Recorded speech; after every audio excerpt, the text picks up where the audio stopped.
Allora, benvenuti a tutti a questo incontro che si colloca nell'ambito di un ciclo di incontri che stiamo organizzando ormai da parecchio tempo, che è il ciclo di seminari di carte di libri dintorni, cominciato il 5 ottobre 2021 e si concluderà il 25 maggio 2022 con l'ultimo incontro in programma. Credo che sappiate già qual è il sito da cui poter prendere visione di tutti gli incontri, anzi adesso vi condivido io lo schermo così con i potenti mezzi messi a disposizione ve lo mostro. Sostanzialmente è questa pagina qui dove trovate anche il programma completo del ciclo di seminari. Oggi siamo al 17 marzo, quindi abbiamo con noi Paul Gabriele Weston che ci parlerà degli archivi digitali degli scrittori nel progetto PAD. PAD sta per Pavia Archivi Digitali. Due parole sul relatore che non avrebbe bisogno di alcuna presentazione in quanto ampiamente conosciuto a tutti, ma diciamo semplicemente che ha lavorato per diversi anni presso la Biblioteca Apostolica Vaticana come responsabile del sistema bibliografico elettronico, ha coordinato l'attività di conversione in formato elettronico del catalogo a schede e ha collaborato al progetto di biblioteca digitale Vatican Library Available Worldwide, collaborato allo sviluppo della rete URBS, Unione Romana Biblioteche Scientifiche, è professore associato, è stato professore associato recentemente in pensione, come forse ci dirà lui, dal 1 novembre 2000 fino al 2021, se non erro, presso l'Università di Pavia, coordinatore del comitato tecnico scientifico proprio di PAD, di questo progetto di cui ci parlerà oggi, Pavia Archivi Digitali, componente del comitato tecnico scientifico del Centro Manoscritti, sempre presso l'Università di Pavia, e poi ha tantissime altre attività del suo curriculum, ma ecco, visto che ormai lo conosciamo bene e non voglio dilungarmi troppo. Allora, detto questo, io cederei subito, anzi lascerei prima la, ecco, la condivisione, quindi lascio a Paul la parola, puoi organizzarti come meglio credi. Ok, grazie. Allora, innanzitutto un grazie per essere stato invitato. Non è un ringraziamento, come dire, formale, ma sentito perché in effetti come dire, tutte le volte che mi è capitato di venire, adesso in questo caso virtualmente a Pavia, è stato sempre coinciso con delle esperienze estremamente positive e con grande affetto da parte degli organizzatori. Ricordo ad esempio un incontro per l'anniversario, i festeggiamenti dell'anniversario di SVN, e nella fattispecie sono anche molto contento di presentare PAD, diciamo, una realizzazione seppure diciamo in fase ancora se vogliamo prototipale, nel senso che sicuramente mancano ancora una serie di elementi per renderla al 100% funzionale, alla quale però, che è stata però l'attività di ricerca più interessante, più coinvolgente, anche perché ho avuto la fortuna di collaborare con dei colleghi molto motivati, oltre che molto preparati, ma anche molto simpatici. Quindi il lavoro è coinciso anche con quei momenti molto piacevoli che, devo dire, per una persona che si trova fuori casa in un ambiente anche, se vogliamo, un po' chiuso come quello di Pavia, rappresenta certamente un elemento molto positivo, un aspetto molto positivo.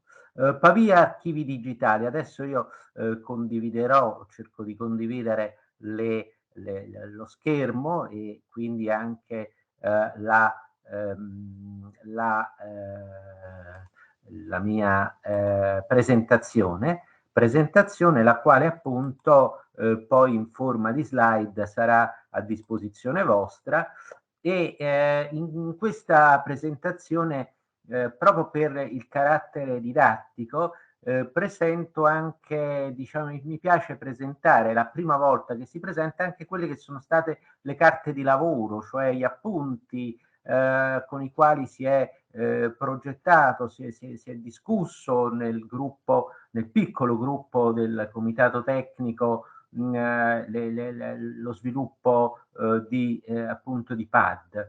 E devo dire che appunto ci siamo trovati davanti un compito da un lato particolarmente emozionante, perché si trattava di iniziare a lavorare in un ambiente nobilitato, quello il Centro Manoscritti, di cui vi farò vedere presto qualche immagine, nobilitato appunto da quelli che sono gli archivi dei grandi, insomma, della letteratura italiana moderna e contemporanea.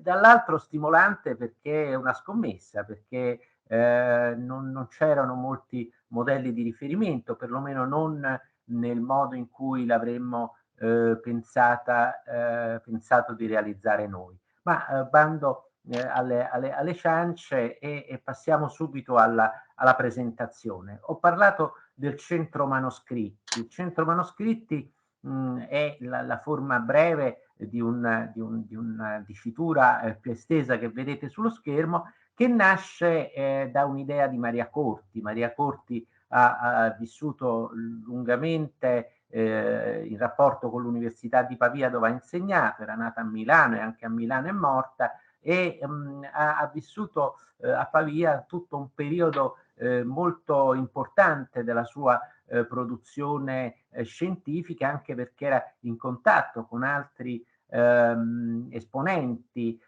di quella nuova forma di filologia che appunto si andava raccogliendo intorno a personaggi come Segre, Contini, eccetera. E Maria Corti aveva anche la capacità di intessere buone relazioni e diventare amica di scrittori e di altri letterati, e il primo nucleo e l'idea di dar vita a questo Centro Manoscritti gli venne dal fatto che appunto aveva ricevuto in dono nel 69, quindi stiamo parlando di 60 anni fa, alcuni taccuini di Montale che sono stati appunto conferiti portati a lei, donati a lei dalla donna di servizio appunto di Montale, e questa donazione le fece venire in mente l'idea di creare dal niente, dal nulla, un centro dove raccogliere con un passaparola tra i vari letterati dell'epoca i loro archivi. Naturalmente quando si parla di questi archivi si pensa soltanto, quasi esclusivamente, ad archivi cartacei, quindi manoscritti, bozze, fotografie, cose che naturalmente possono essere studiate, possono essere descritte, catalogate e messe a disposizione con quelle che sono gli strumenti della tradizione archivistica e bibliografica ad un tempo. Nella 1980 questa iniziativa di Maria Corti si è consolidata, ha preso corpo questo Centro Manoscritti, e per farvelo conoscere credo che sarebbe interessante appunto vedere questo breve filmato che appunto ce lo presenta. Quindi chiederei appunto di avviare il filmato. Sì, ok, avvio la condivisione. Grazie.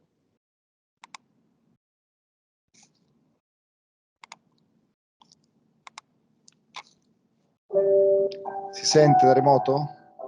Poco più di 50 anni fa, nel 1969, Eugenio Montale ha regalato a Maria Corti, che insegnava allora storia della lingua italiana nel nostro Ateneo, alcuni dei suoi manoscritti. E da qui è partita l'avventura conservativa e scientifica del Fondo Manoscritti, un centro creato dalla passione e dalla lungimiranza della Corti, deputato alla conservazione e allo studio delle carte di autori dell'Ottocento e del Novecento, manoscritti, dattiloscritti, libri postillati, ma anche fotografie, disegni, dipinti e ancora le biblioteche d'autore, a partire proprio da quella di Maria Corti. Da qualche anno si sono aggiunti anche i testi su supporto digitale grazie alla collaborazione con Pavia Archivi Digitali.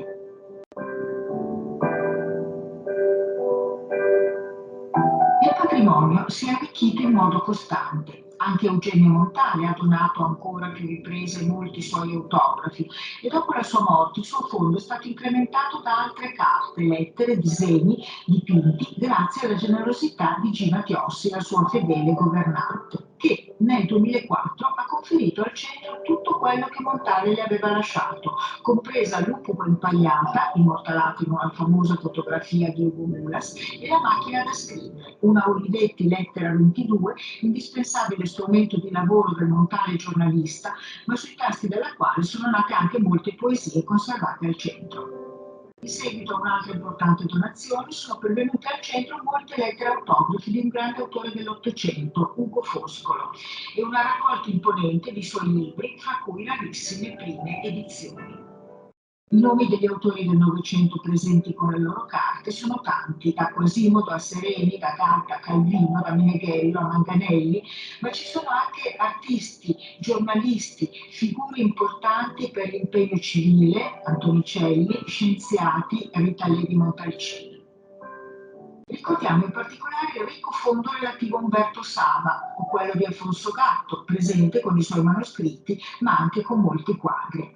Le carte di Franco Fortini sono costellate di disegni di pennini, maggiolini Volkswagen, inquietanti forbici. Andrea Zanzotto scrive su fogli di svariata misura e natura, perfino sulle scatole dei medicinali. Non mancano le curiosità. Ad esempio, le cartoline inviate da un Dino Buzzati 14enne all'amico Arturo Brambilla, in cui ricorre a un alfabeto pseudo-egizio, una sorta di codice segreto tra i due ragazzi. La storia dei primi 30 anni del centro è stata raccontata da Maria Corti, con penna elegante intinta nella realtà e qualche sfumatura fantastica, in un libro, Ombre dal fondo, pubblicato da Einaudi nel 1997. Qui leggiamo: al di là degli eventi che passano, le carte durano, ciascuna con la sua minuscola storia, e vivono in quella che Borges chiama la nostra quarta dimensione, la memoria. E quando anche noi ce ne andremo, loro, le carte, resteranno lì e non sapranno mai che non ci siamo più.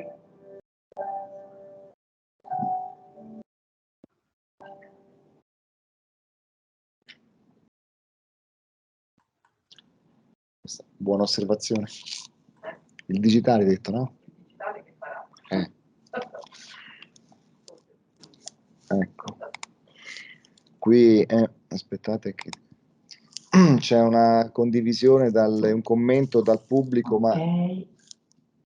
Adesso. cosa sta succedendo? Ah, ok, c'è qualcos'altro.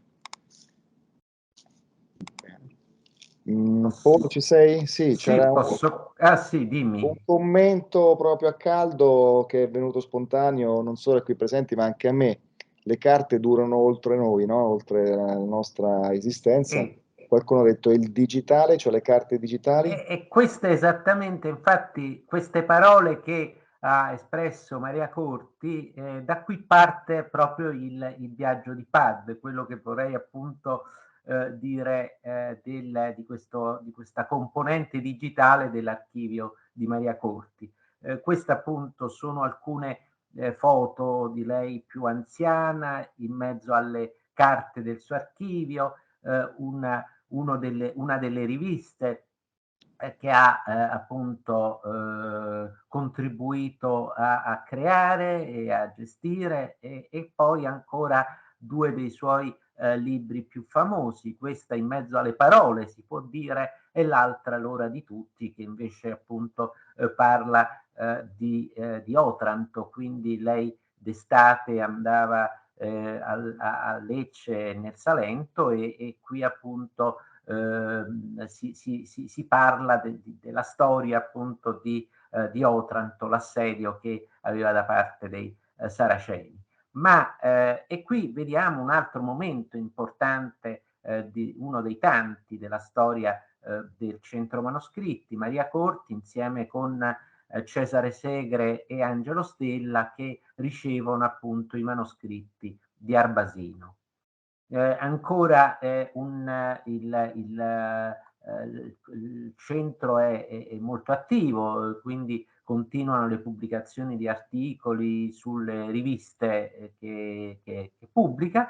Nel 2019 però temo che questo sia stato poi soppresso, perché eravamo in pieno lockdown. Ci sarebbe dovuto essere un convegno di studi sulle carte di Eugenio Montale negli archivi italiani. Al Centro Manoscritti, se qualcuno ha interesse per andare a studiare qualche documento, qualche fondo, ha semplicemente la curiosità di navigare, ci si arriva attraverso il sito della Regione Lombardia dedicata agli archivi, oppure con un collegamento direttamente dalla pagina del centro sul sito dell'università. Questa è l'elenco dei vari complessi e dei soggetti produttori. Qui abbiamo la descrizione di un fondo, e questo ci interessa direttamente perché è un primo caso, perlomeno tra quelli visti fino adesso, di archivo ibrido, ossia Franco Buffoni, che è un poeta anglista, ha conferito al Fondo Manoscritti una parte appunto importante dei suoi materiali manoscritti, disegni a stampa, eccetera, eccetera, e poi, essendo passato anche a lavorare col computer, e anzi è uno di coloro che ha fatto un uso molto importante, per esempio, di strumenti come i blog, quindi per promuovere le sue opere e fare conoscere le sue traduzioni, le sue poesie, ma anche dialogare con il proprio pubblico su questioni di carattere civile. Poi ha utilizzato anche molto i social, quindi il suo è un archivio ibrido, e noi quindi abbiamo da una parte la descrizione, quindi il sistema per accedere in qualche modo alla sua produzione cartacea, e anche la sua biblioteca personale, e dall'altra parte attraverso PAD invece, ed è da pochissimo che è possibile navigare attraverso la sua produzione digitale, sia localmente risiedente, cioè sui suoi computer, o comunque sui supporti che sono appunto presso di lui, presso il suo studio, sia tutto il materiale che invece è nel web, in cloud, e quindi che però rappresenta una parte, e vedremo poi in che modo, del suo archivio. Ritorno appunto a questa frase che ha colpito certamente coloro che hanno ascoltato appunto il breve filmato. Quando anche noi ce ne andremo, loro le carte resteranno lì e non sapranno mai che non ci siamo più. Ecco, il problema per il digitale il discorso è opposto, cioè le carte, noi ci siamo quando le carte digitali non ci saranno più, ma noi non ce ne accorgeremo. Questa è, diciamo, una delle, come si può dire, uno dei pericoli degli archivi ibridi. Cioè, in molti archivi tradizionali, quelli che noi chiamiamo analogici, sono presenti dei floppy, sono presenti dei CD, sono presenti anche delle registrazioni, per esempio sul nastro, che non sono digitali, ma che comunque sono, come dire, mediate da un supporto che necessita di una tecnologia per essere fruita, che sono state molto spesso dimenticate, ignorate, cioè tenute in cartelle insieme con il materiale cartaceo che viene descritto, mentre invece questo materiale è appunto riposa nei floppy, è il caso di dire riposa nei floppy, però ormai è quasi impossibile trovare un lettore di floppy, per cui è come se questi materiali non esistessero. Diciamo che con gli autori più contemporanei, più giovani, penso ad esempio alla rigenerazione di Paolo Di Paolo, il lavoro, la produzione digitale nativa inizia ad essere prevalente, quindi è molto probabile che con queste nuove generazioni l'archivio diventi il conferimento di un archivio, a Padua, a qualsiasi altro diciamo archivio letterario, diventi come dire generalmente prevalentemente digitale, quindi non, semmai verrà dimenticata la parte cartacea, se vogliamo. Ma una cosa sicuramente è vera, che ci sono appunto tutta una serie di cambiamenti che non sono soltanto, non incidono soltanto sul supporto o sull'uso della tecnologia digitale, ma anche sulla pratica di scrittura, sul rapporto con le case editrici, ancor più il rapporto con i lettori. Penso al caso di Buffoni, ma naturalmente il discorso vale anche per altri, e noi abbiamo alcuni esempi di cui appunto vi parlerò, nei quali appunto l'uso del computer ha determinato effettivamente un cambiamento radicale anche nel modo di scrivere, cioè mentre prima la scrittura nasceva da tutta una come dire, da elementi pretestuali, spunti ispirativi, quello che si chiamano a volte anche, lo chiama anche Buffoni, cioè degli embrioni letterari, invece mano a mano si avvicina al risultato di un confronto diretto con i lettori, cioè i lettori vengono coinvolti, si usano i social per capire quali sono i loro gusti, quali sono le loro aspettative, e si finisce per diciamo definire una linea editoriale che in qualche modo segue quelli che sono i gusti dei lettori. Naturalmente tutto questo può far storcere la bocca a coloro che invece ritengono, non senza ragione, che se la scrittura è un atto creativo dovrebbe certamente esulare da quello che è un confronto immediato, non deve andare, come dire, seguire quelle che sono diciamo il mainstream del pensiero, ma dovrebbe creare, essere promotore di nuovi mainstream, di nuovi approcci, di nuove visioni del mondo. D'altronde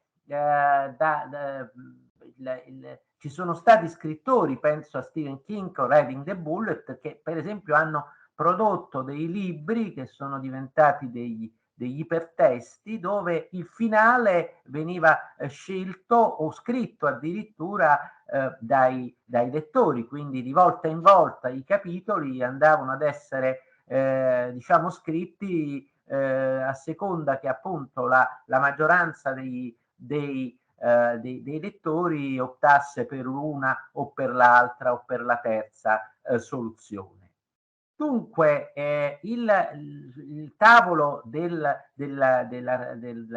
letterato digitale si presenta in questa maniera, cioè cosa troviamo quando andiamo a prendere un conferimento, ma questo già è un po' il passato, perché qui sono dei supporti come dire ancora isolati dal web, ancora molto se vogliamo personali dell'autore.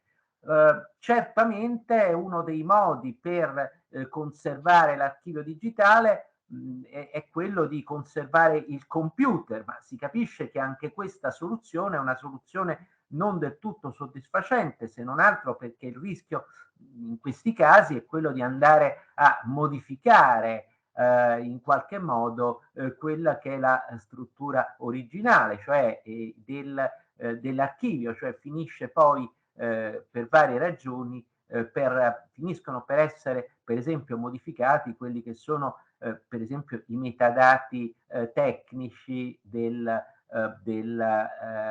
file che costituivano appunto l'archivio stesso. Ma la cosa più interessante è che accanto a questi file diciamo locali c'è sempre più frequente il ricorso ai file che sono nel cloud, e questo presenta dei problemi diciamo di varia natura, per esempio un problema relativo alla garanzia dell'accesso nel tempo, alla proprietà di questi, alla titolarità del materiale che viene conservata, alla conoscenza da parte degli eredi, se ovviamente il conferimento avviene non durante la vita dello scrittore, quindi direttamente sotto il suo controllo, ma in una fase successiva e magari passa del tempo, e con il tempo magari viene meno la possibilità di accedere a questo materiale. Penso ad esempio a quello che avviene sulle caselle postali.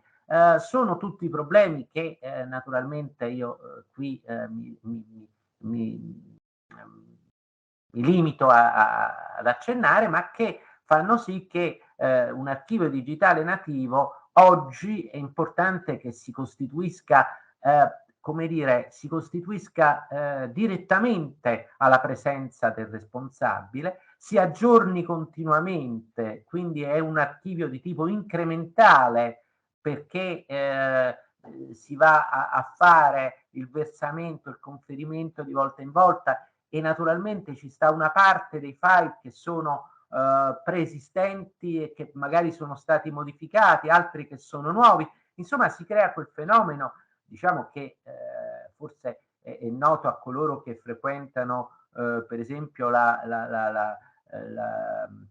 i back machine di Internet Archive, del layering, quindi della stratificazione delle diverse versioni di una risorsa. Questo naturalmente è un altro aspetto, il fatto che sempre di più anche le comunicazioni sono informali, cioè prendono la forma dei tweet. Ormai anche il governo del mondo avviene attraverso i tweet. La Library of Congress qualche anno fa aveva stabilito di memorizzare i tweet dei presidenti. Poi, arrivato il momento in cui ha governato Trump, è diventato impossibile, perché il numero di questi messaggi è diventato enorme, e tra l'altro si sono anche verificati tutta una serie di questioni relative ad esempio come dire, alla differenziazione tra le cose personali, le cose diciamo sotto quindi come persona, come rappresentante politico, come rappresentante istituzionale e così via.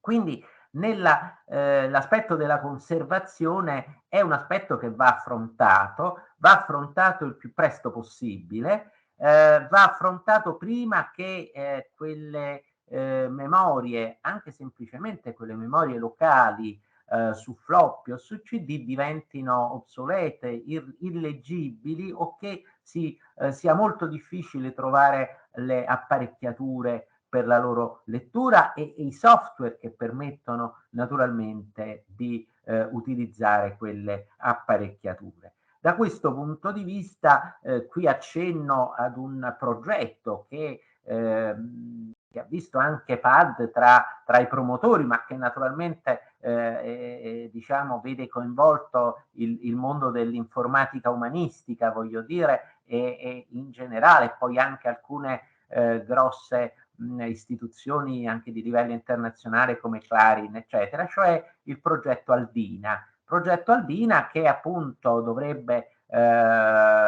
ambisce a fare una mappatura di quelli che sono le presenze digitali nei diversi archivi, a partire da quelli cartacei che sono già riconosciuti, facendo un'indagine anche su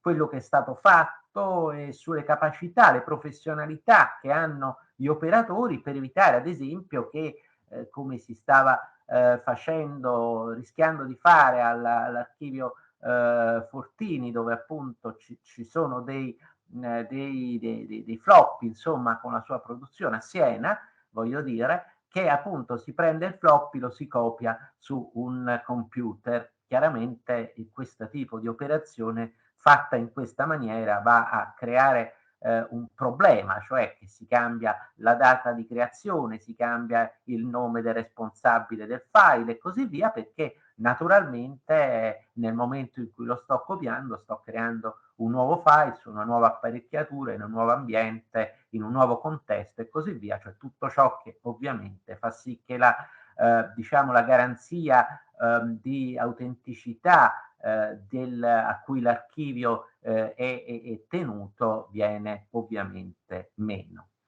Pavia Archivi Digitali, di cui questa appunto è la home page, vedete l'indirizzo, nasce in realtà da una scommessa, da una domanda che si è posta da Beppe Severnini. Nel 2009 Beppe Severnini era il presidente dell'associazione degli ex alunni dell'Università di Pavia e si è domandato: ma quanto dura il digitale? E questa domanda in effetti ha, come dire, gettata là nel corso di un incontro con la vivacità di cui è solito appunto Severnini, ha fatto sì, ha mosso le acque, ha fatto sì che ci si interrogasse sulla possibilità di creare proprio a Pavia, a partire da questa sollecitazione, un archivio di conservazione sostanzialmente di deposito del prodotto digitale, dei letterati. Dico dei letterati perché si è appunto ancorata questa iniziativa al centro manoscritti, ma ovviamente non è questa come dire, non c'è nulla che renda un archivio per la letteratura diverso, per esempio, da un archivio comunque dei docenti, oppure un archivio del materiale di coloro che si occupano di cinema, di musica e di altro. Certo, i formati sono diversi, ma il concetto, le esigenze di conservazione e molto probabilmente anche le procedure sono sicuramente molto simili.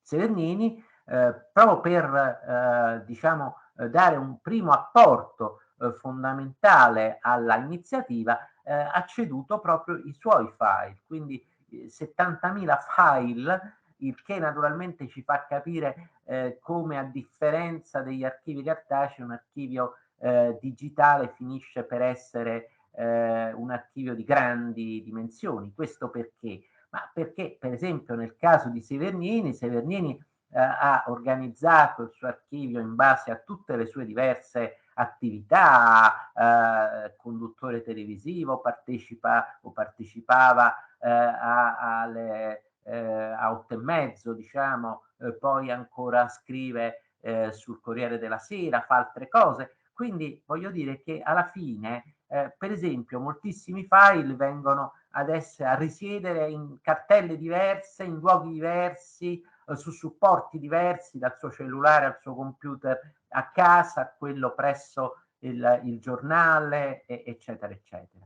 E naturalmente tutto questo, come dire, rende non solo molto numerosi i file da trattare, che quindi bisogna trattare servendosi di strumenti innovativi rispetto alla descrizione affidata all'intervento della persona, dell'archivista, insomma. Ma rende anche molto importante e necessario capire anche nel rispetto della struttura dell'archivio che si è creato in qualche modo il Severnini, come qualsiasi altra persona naturalmente, quali sono stati, qual è la sua pratica di scrittura, quali sono state le sue esigenze. A volte basta l'apertura di un file per aggiungere magari un punto, per cancellare una parola, per ovviamente determinare una moltiplicazione di file e così via. Dunque c'è un problema che è quello delle dimensioni, c'è un problema che è quello delle sovrapposizioni, c'è un problema che è quello della identificazione dei file, come dire, uguali nei contenuti, al di là del fatto che magari abbiano la stessa intitolazione in cartelle diverse. Ma stiamo parlando del 2010. Nel 2010 Ricky Airway, no CLC, pubblica un primo come dire, opuscolo nel quale dà delle definizioni di cosa sono le risorse nativamente digitali. Qui le ho citate non perché ci sia in effetti necessità di commentarle, quanto per far capire che il concetto di nativo digitale in fondo non è tanto antico, cioè stiamo parlando di 12 anni fa, di 11 anni, poco più di 11 anni fa. Solo 11 anni fa in OCLC, cioè in una rete americana, quindi radicata in un mondo dove le tecnologie sono generalmente più avanti di quanto non siano in Europa o in Italia in particolare, si è iniziato a porre il problema delle sfide del nativo digitale. Qui in questo suo testo Airway cita quelle che sono i problemi del digitale nativo, quello che poi pongono delle vere e proprie difficoltà a chi deve creare uno strumento di controllo, di descrizione, di accesso e di conservazione come appunto PAD. Sono sia problemi di natura tecnologica come il BitTorrent, come il software o l'hardware obsoleto, l'obsolescenza dei supporti, ma sono anche problemi invece che riguardano la gestione amministrativa dei file, quindi il tema delle versioni, quindi della stratificazione delle versioni, il tema molto importante della privacy. Naturalmente prima, per esempio, si citava il caso della corrispondenza. Beh, la corrispondenza naturalmente è uno di quei casi in cui il soggetto produttore non è lo stesso, non è l'autore, e quindi la domanda è, nel caso di corrispondenze digitali, quelle tra privati, non i blog che sono per definizione pubblici, che cosa è legittimo poi mettere a disposizione dello studioso, rendere visibile, forse non nel web, ma almeno nella rete d'Ateneo. Ci sono anche i problemi dei diritti per esempio relativi ai software che possono essere utilizzati per la fruizione. Voi sapete, voglio dire che per esempio ormai nel caso degli ebook non si acquista più un ebook, ma un ebook si paga un canone per avere un certo numero di accessi per un certo periodo di tempo, perché poi è una piattaforma che li mette a disposizione, perché nel corso degli anni, da un anno all'altro, il distributore del materiale può cambiare, così come può cambiare chi è il titolare della licenza del software, che appunto, quindi c'è una stratificazione a buffer, se vogliamo, in cui non è più soltanto il contenuto, il testo, il libro, il documento, la poesia, quello che volete, l'autore di quello, l'editore di quello, il titolare dei diritti di sfruttamento, ma c'è poi tutto lo strato inferiore costituito appunto dalle componenti software, che effettivamente presentano appunto delle questioni diverse dal punto di vista conservativo. Ci sono poi le questioni relative agli accessi, perché naturalmente noi stiamo parlando di un archivio digitale come qualcosa che debba essere immediatamente, se non diffusamente, accessibile. Attenzione che all'interno di archivi digitali ci sono materiali che prevedono diciamo delle limitazioni dovute alla riservatezza, dovute ai dati sensibili. Ecco, per esempio nella corrispondenza tutte gli indirizzi email dei corrispondenti sono dati sensibili, tanto per fare un caso paradossale. Dunque è chiaro che tutto questo presenta ancora dei problemi, cioè come facciamo all'interno di uno stesso documento, ad esempio, a secretare una parte, a rendere visibile l'altra. È facile secretare una serie o secretare una serie di unità archivistiche, difficile è intervenire nello specifico all'interno di un certo documento. Bene, e poi c'è il tema degli utenti, naturalmente, che presuppone che naturalmente ci siano degli strumenti che rendano fruibile materiale complesso come quello di cui vi sto parlando per utilizzazioni che possono essere quelle del filologo, ma possono essere anche quelle, come dire, dello studente, può essere la didattica, quindi chiaramente una pluralità di usi che presuppongono sistemi di accesso e di fruizione dei dati differenziati, anche proprio interfacce differenziate. C'è addirittura la possibilità di accedere, per esempio, con il mobile, che chiaramente a seconda di come poi viene configurata, e vedrete le schermate, si capisce che ad esempio non è una cosa facilissima immaginare l'accesso a questo tipo di interfacce attraverso qualcosa che sia diverso dallo schermo di un computer o almeno da un tablet. La missione appunto di PAD è quella che vi ho appunto detto, cioè raccogliere questi documenti, poi garantire la conservazione nel tempo e l'eventuale successivo studio nel rispetto della privacy del diritto d'autore.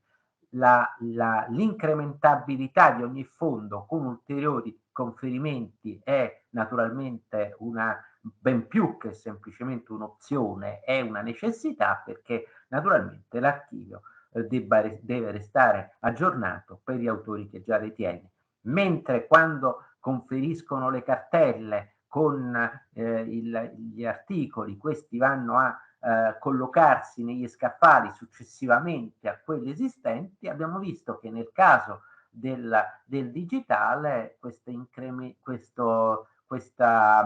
incrementi invece costituiscono degli strati successivi che intersecano i dati precedenti.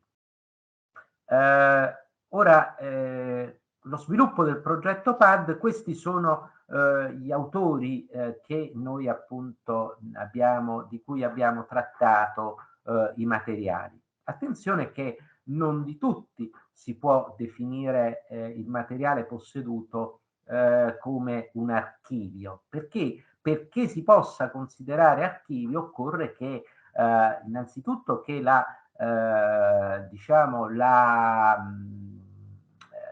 i documenti, il conferimento tenga conto del contesto e sappia documentare il contesto di provenienza.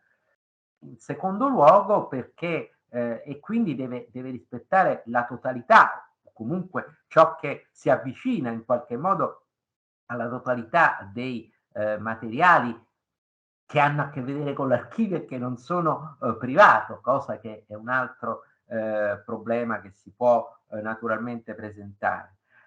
Per esempio nel caso di Carofiglio ha mandato per mail una serie di PDF delle sue opere. È evidente che questo non è un archivio. Il PDF delle sue opere dal punto di vista della filologia ci interessa poco, perché è null'altro che la scansione o delle bozze o dei libri che sono stati pubblicati. Quindi Chiaramente questo non può essere rappresentato, può essere oggetto di studio se vogliamo, ma dal punto di vista di come appunto di cosa noi intendiamo per archivio digitale nativo, insomma, è chiaramente qualcosa che è abbastanza lontano. Mentre invece nel caso di Paolo Di Paolo, di Pecoraro e di Buffoni, allora lì abbiamo effettivamente degli archivi veri e propri, perché il conferimento è avvenuto andando sul sito, quindi nelle loro case, nei loro studi, e raccogliendo il materiale con una procedura che poi vi descrivo. Siccome era un progetto che doveva nascere praticamente dal nulla, questi sono stati gli ambiti di ricerca con cui si è partiti, cioè si è dovuti partire innanzitutto da una formalizzazione dell'unità di lavoro e del comitato tecnico scientifico, quindi definire appunto chi si sarebbe occupato a vario titolo di questo progetto. Poi i contatti con l'editoria, cioè gli autori, le case editrici, festival letterari, fiere librarie, per iniziare a sondare il terreno circa la disponibilità, voglio dire, dei vari autori. È vero che Severnini ha donato il suo archivio, ma poi bisognava andarsi a procurare gli altri. Poi le questioni legali, che naturalmente il contratto che era previsto per gli autori che conferivano, voglio dire, gli archivi tradizionali si è mostrato del tutto inadeguato per varie ragioni che vedremo, il problema dei diritti anche. Poi una ricognizione delle esperienze esistenti, non soltanto dal punto di vista diciamo della creazione di archivi digitali, ma anche dal punto di vista di semplici moduli che sarebbero stati necessari per la gestione del tutto, per esempio moduli relativi per esempio al web archiving, moduli relativi al DAMS, cioè a sistemi di gestione di oggetti digitali e così via. Un altro aspetto è stata l'analisi e la scelta di modelli e di standard. Qui ci riferiamo a modelli innanzitutto di sistema, ma poi proprio a quella che è l'aspetto diciamo del modello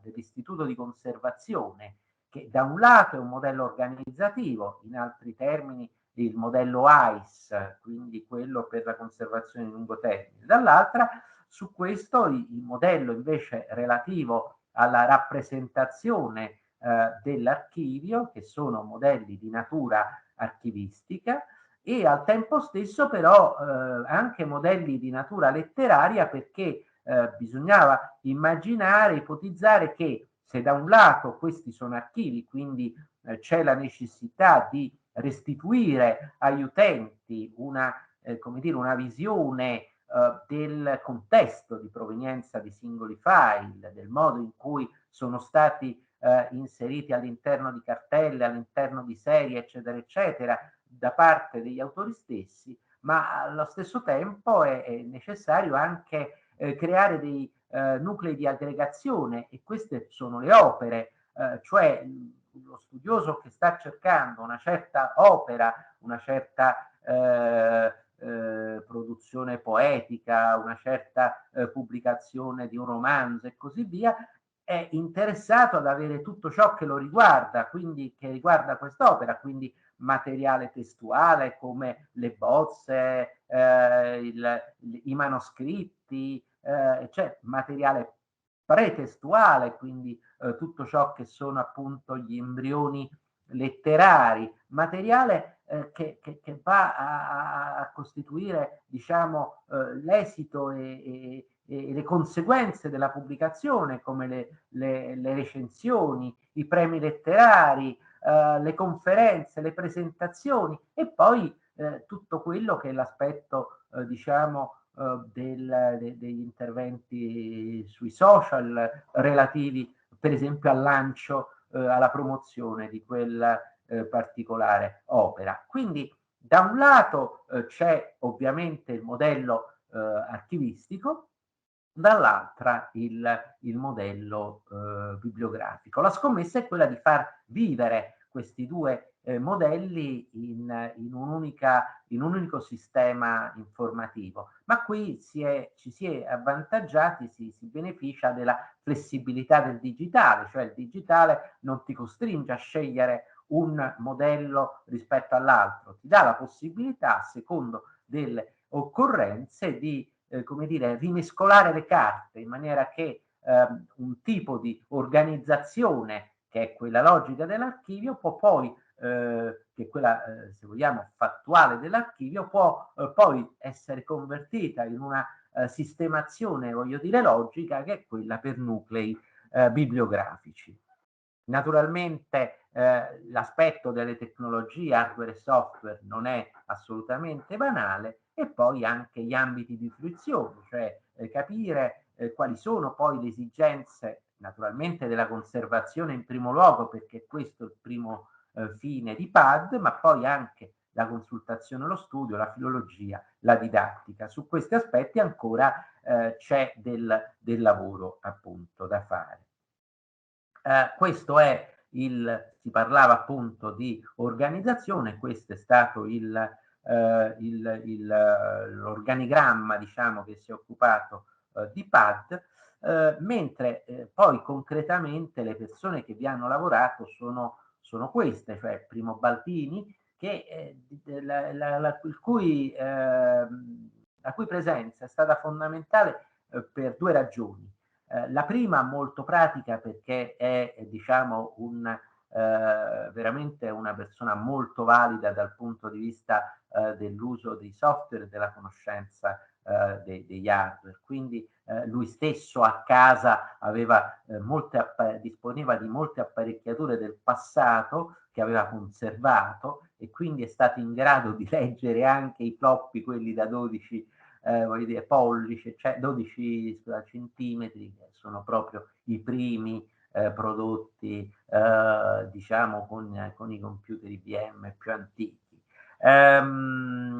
Ma l'altro aspetto importante è che lui è un chimico, quindi è una persona abituata, come dire, non legata al mondo della letteratura, portatore quindi di una freschezza di idee, e anche la capacità di combinare, se posso dire, come si combinano gli atomi nelle molecole, le diverse componenti di una struttura di questo genere, perché la sua presenza ha permesso di realizzare un tipo di strumento che fosse in qualche modo agnostico rispetto ai bisogni specifici del filologo, per esempio, che avrebbe, secondo me, creato come dire, un collo di bottiglia, cioè avrebbe visto il suo specifico interesse prevalente su magari la possibilità di spaziare, di avere prospettive nuove, prospettive aperte. Questo è stato invece un valore aggiunto, la presenza di Primo Baldini come diciamo specialista proveniente da ambiti disciplinari diversi.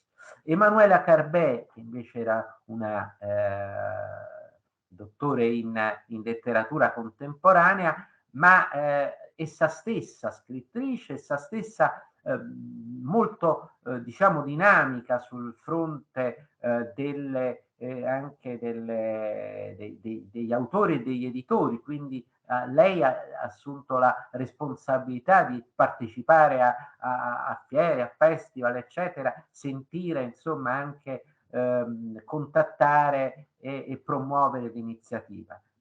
In concreto però lei si è anche occupata dell'analisi dei modelli, della valutazione degli standard, è lei che ha organizzato una serie di seminari tecnici in cui PAD si è messa a confronto con degli specialisti. Ricordo ad esempio un incontro con Fabio Ciotti e Salvatore Vassallo, proprio è stato il primo seminario tecnico che si è organizzato. Poi convegni, pubblicazioni e via discorrendo. Laura Pusterla, che ha affiancato e poi preso il posto di Emanuela Carbè quando Emanuela ha lasciato Pavia per Siena, Lei si è occupata in particolare della descrizione dell'archivio Buffoni, che ha organizzato e costituito lei, e poi ha anche lavorato insieme con Primo Baldini a mettere a punto alcune procedure, in particolare proprio quelle relative al web archiving, alle mail, ai social, proprio perché l'archivio Buffoni era quello che era in quel momento sotto osservazione. E poi c'ero io che, diciamo, da questo punto di vista mi sono occupato un po' del coordinamento e poi anche valutazione di modelli standard dal punto di vista bibliografico, insomma, rientra più o meno nelle mie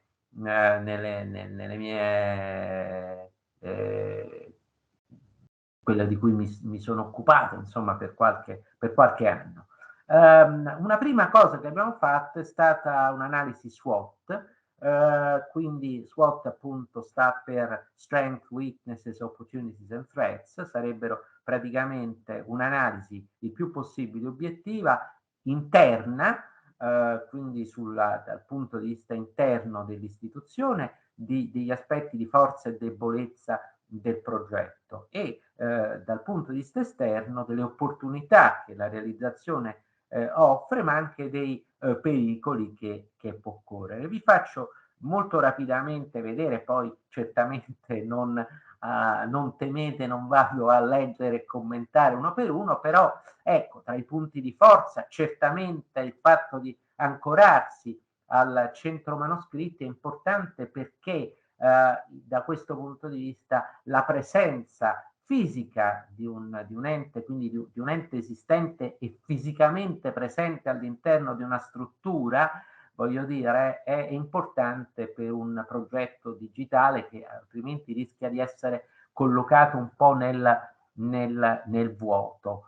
Naturalmente il centro manoscritti significa anche avere accreditamento presso gli autori, competenze nella gestione di archivi letterari.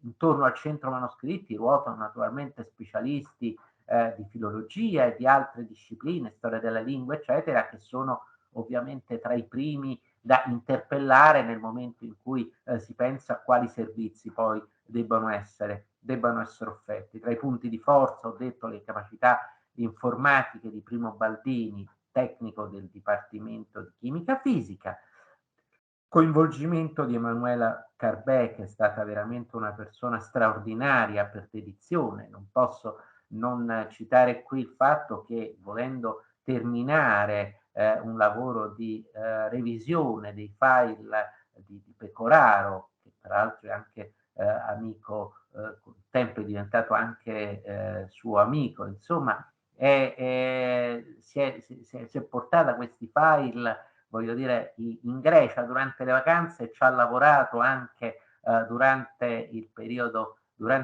estivo, pur di restituire alla fine il risultato di questa rielaborazione, andando a vedere un file dietro l'altro quali fossero i file realmente da conferire all'archivio e quali fossero invece i file privati di Pecoraro. Pensate che erano nell'ordine di parecchie decine di migliaia, quindi un lavoro di grande responsabilità che non poteva che essere affidato a lei in quanto amica personale dell'autore, quindi di cui l'autore si fidava per poter accedere ai file, come dire, privati. Poi ancora altri, tutta un'altra serie di punti di forza. I punti di debolezza, come vedete, occupano 2 colonne, che fa pensare che siano parecchi. La fragilità della visione progettuale va detta all'inizio, perché naturalmente non si poteva avvantaggiare di nessuna esperienza precedente dello stesso genere.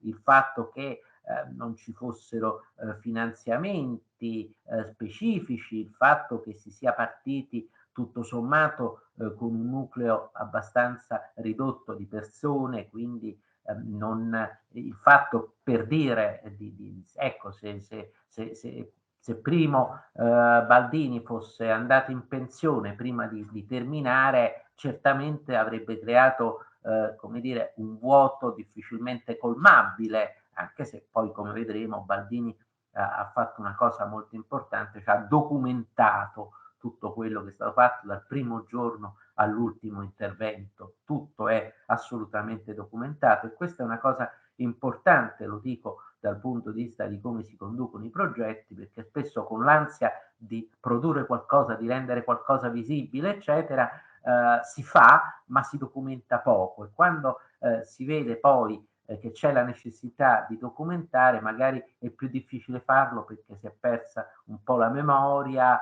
e poi soprattutto se la persona per qualche ragione va, magari passa ad un'altra sede universitaria, va in pensione o altro, ovviamente porta con sé anche tutta quella memoria che non è stata appunto in qualche modo registrata. Ancora tra i punti di debolezza l'esistenza del centro manoscritti, perché è ovvio che il centro manoscritti è al tempo stesso un aspetto di solidità, ma è anche in competizione. Esempio, il centro manoscritti era finanziato con dei fondi della Fondazione Corti. Questi fondi ogni volta non è che sono fondi infiniti, occorre stabilire cosa ci facciamo. Facciamo qualcosa che giovi alla digitale, o acquistiamo le carte che ci sono magari che sono adesso in questo momento sul mercato di quell'autore di cui magari abbiamo il resto del fondo? Questa è una domanda assolutamente lecita, cioè se sia prevalente per un archivio, per un centro nato con una determinata missione e che deve vivere con un certo gruzzolo, di scegliere di tralasciare il noto, di tralasciare la sua missione primaria per solcare delle acque che potrebbero anche essere, come dire, perigliose. E poi naturalmente ci sono anche altre questioni, ad esempio le questioni amministrative e legali sono questioni che hanno richiesto tutta una serie di valutazioni. Lo specialista collega dell'università a cui che stava nel consiglio, che stava nel consiglio, naturalmente aveva una grande esperienza di tutto quello che riguarda i diritti, ma specificamente del digitale, e specificamente all'altezza del 2010 era qualcosa di molto diverso, quindi c'è stato proprio anche una necessità per lui, e come per tutti noi, di trovare tutta una serie di rimedi, di individuare determinate clausole, di capire determinati problemi, e vedrete da quello che vi farò vedere che cosa ne è venuto fuori.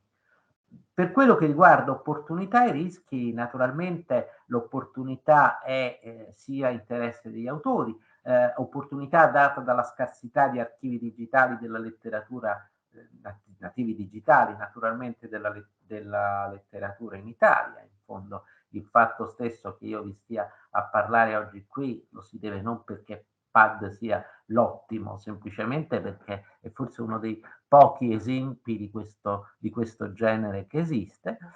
La possibilità di aggregare studenti e ricercatori italiani di Pavia, ma anche stranieri, intorno a tematiche come appunto non solo la filologia, la storia della lingua, la storia letteraria, ma anche l'informatica umanistica, l'archivistica informatica, la curatela digitale. Certo, quando questo lo abbiamo pensato nel 2010, noi si appunto sperava, e quando dico noi intendo anche altri colleghi del Dipartimento, di creare qualcosa che potesse in qualche modo ricordare il Cribecu, che potesse diciamo affiancare quello che è stato fatto benissimo poi appunto a Bologna, per esempio, o che è stato fatto negli anni anche a Ca' Foscari, voglio dire, che poi sono diventati Pisa, Bologna e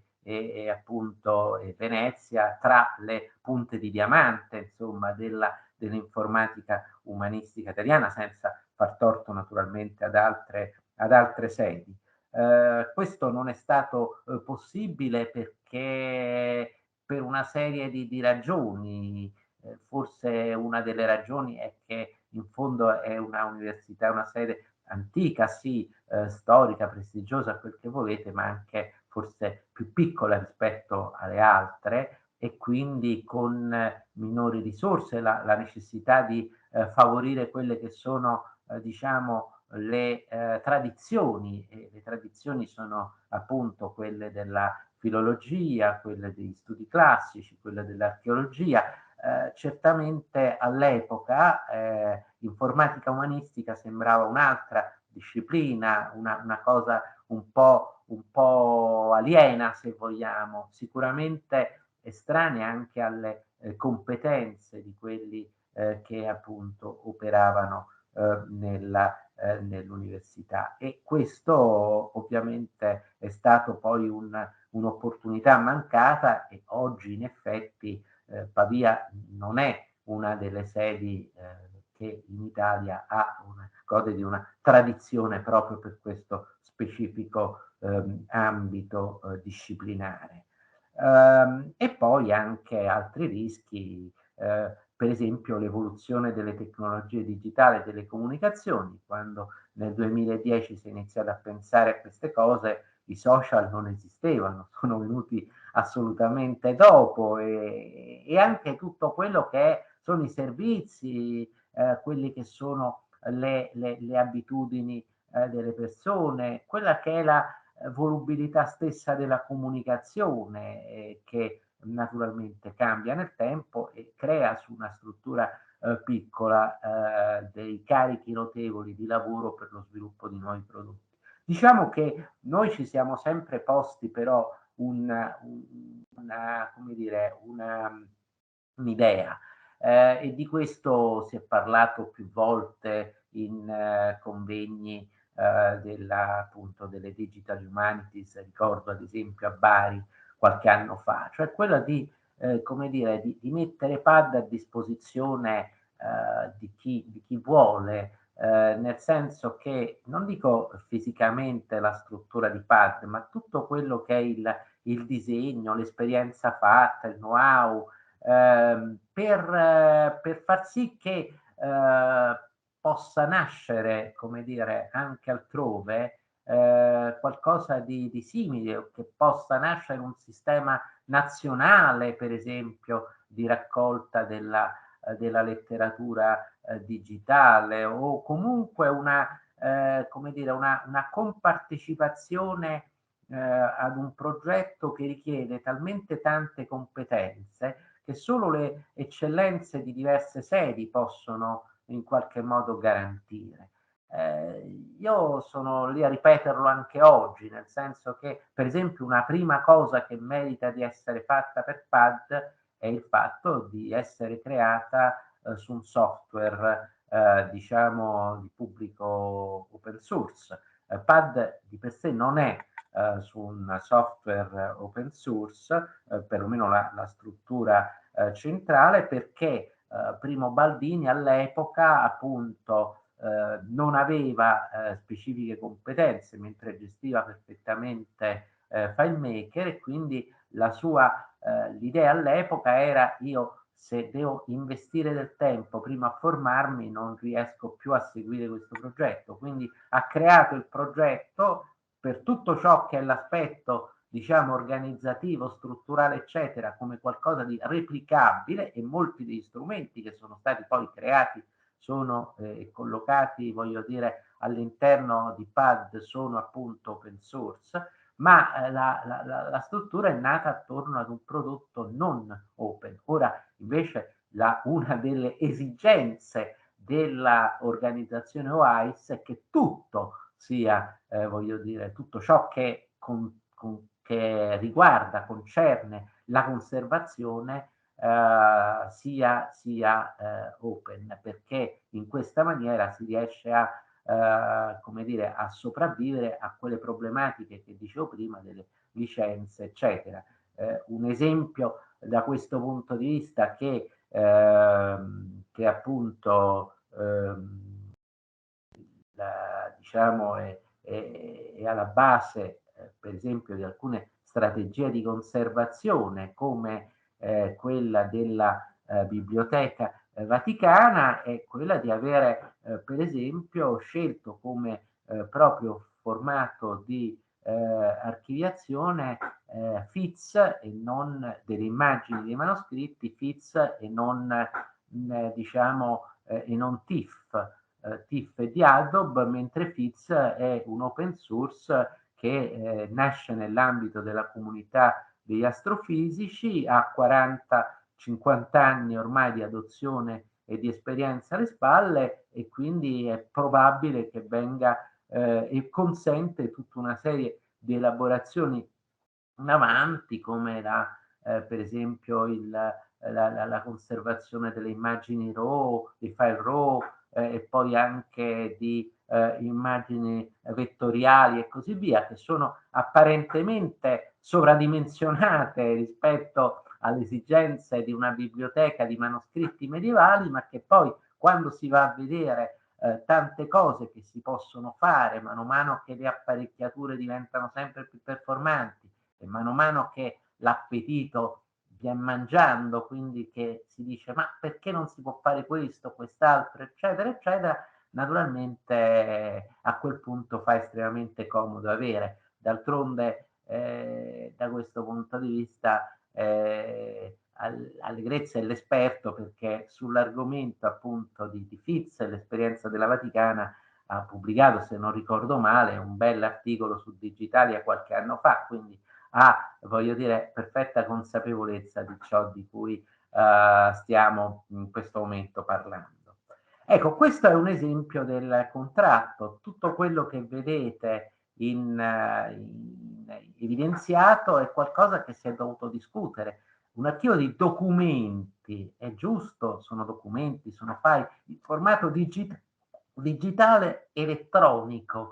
Ecco, c'era il dubbio, d'ora in avanti documenti o documento, poi ancora l'autore consegna una copia dei documenti che indicherà al momento della consegna, ma non è esattamente così che vanno le cose, perché molto spesso l'autore, il conferente, non ha la minima idea di quali sono i documenti che stanno sul suo computer, e credo io stesso, se in questo momento mi chiedessero ma che documenti ci sono nel tuo computer, io assolutamente non alzerei le mani, non sarei in grado di rispondere. Oppure, per esempio, se i documenti possono essere resi accessibili soltanto in loco, anche da remoto, immediatamente o soltanto a far tempo dalla data successiva indicata dall'autore, una data diversa per ciascun documento. Questo naturalmente era quello che si diceva prima, addirittura nell'ambito di uno stesso documento ci potrebbero essere parti che possono essere, come dire, sottoposte a embargo di tempi differenti. L'autore irrevocabilmente, salvo la sua facoltà di consentire a PAD per iscritto l'accesso ai suoi documenti anche prima. Ok, e poi ancora, scusate, l'autore autorizza PAD l'utilizzazione dei suoi documenti e ne consente la riproduzione. E poi, aspetta, ma c'è un problema di tutto questo, perché poi c'è un'altra frase in cui dice che il PAD si obbliga a inserire sollecitamente i documenti nell'archivio PAD. Sollecitamente. Avete idea di quanto tempo occorra per organizzare, descrivere, eccetera, 59.000, 70.000 file? Il concetto di sollecitamente deve essere abbastanza elastico. E poi ancora,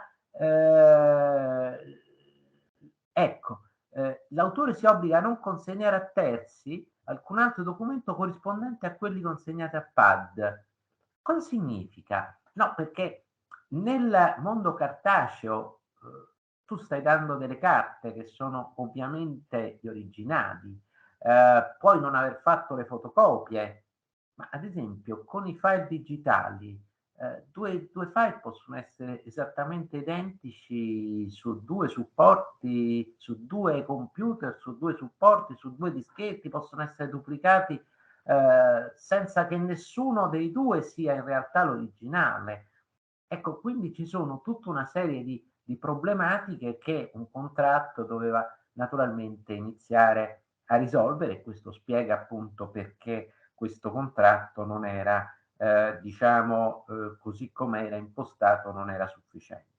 Vi dicevo prima del fatto di connettere il modello, passiamo allo studio dei modelli. Qui è un modello che è quello di FRDR, che è un modello bibliografico, il cui uso anche per la descrizione dei complessi archivistici è stato ipotizzato, teorizzato anche da Maurizio Savoia, quindi voglio dire, ha avuto l'avallo da questo punto di vista anche del mondo archivistico come una possibilità.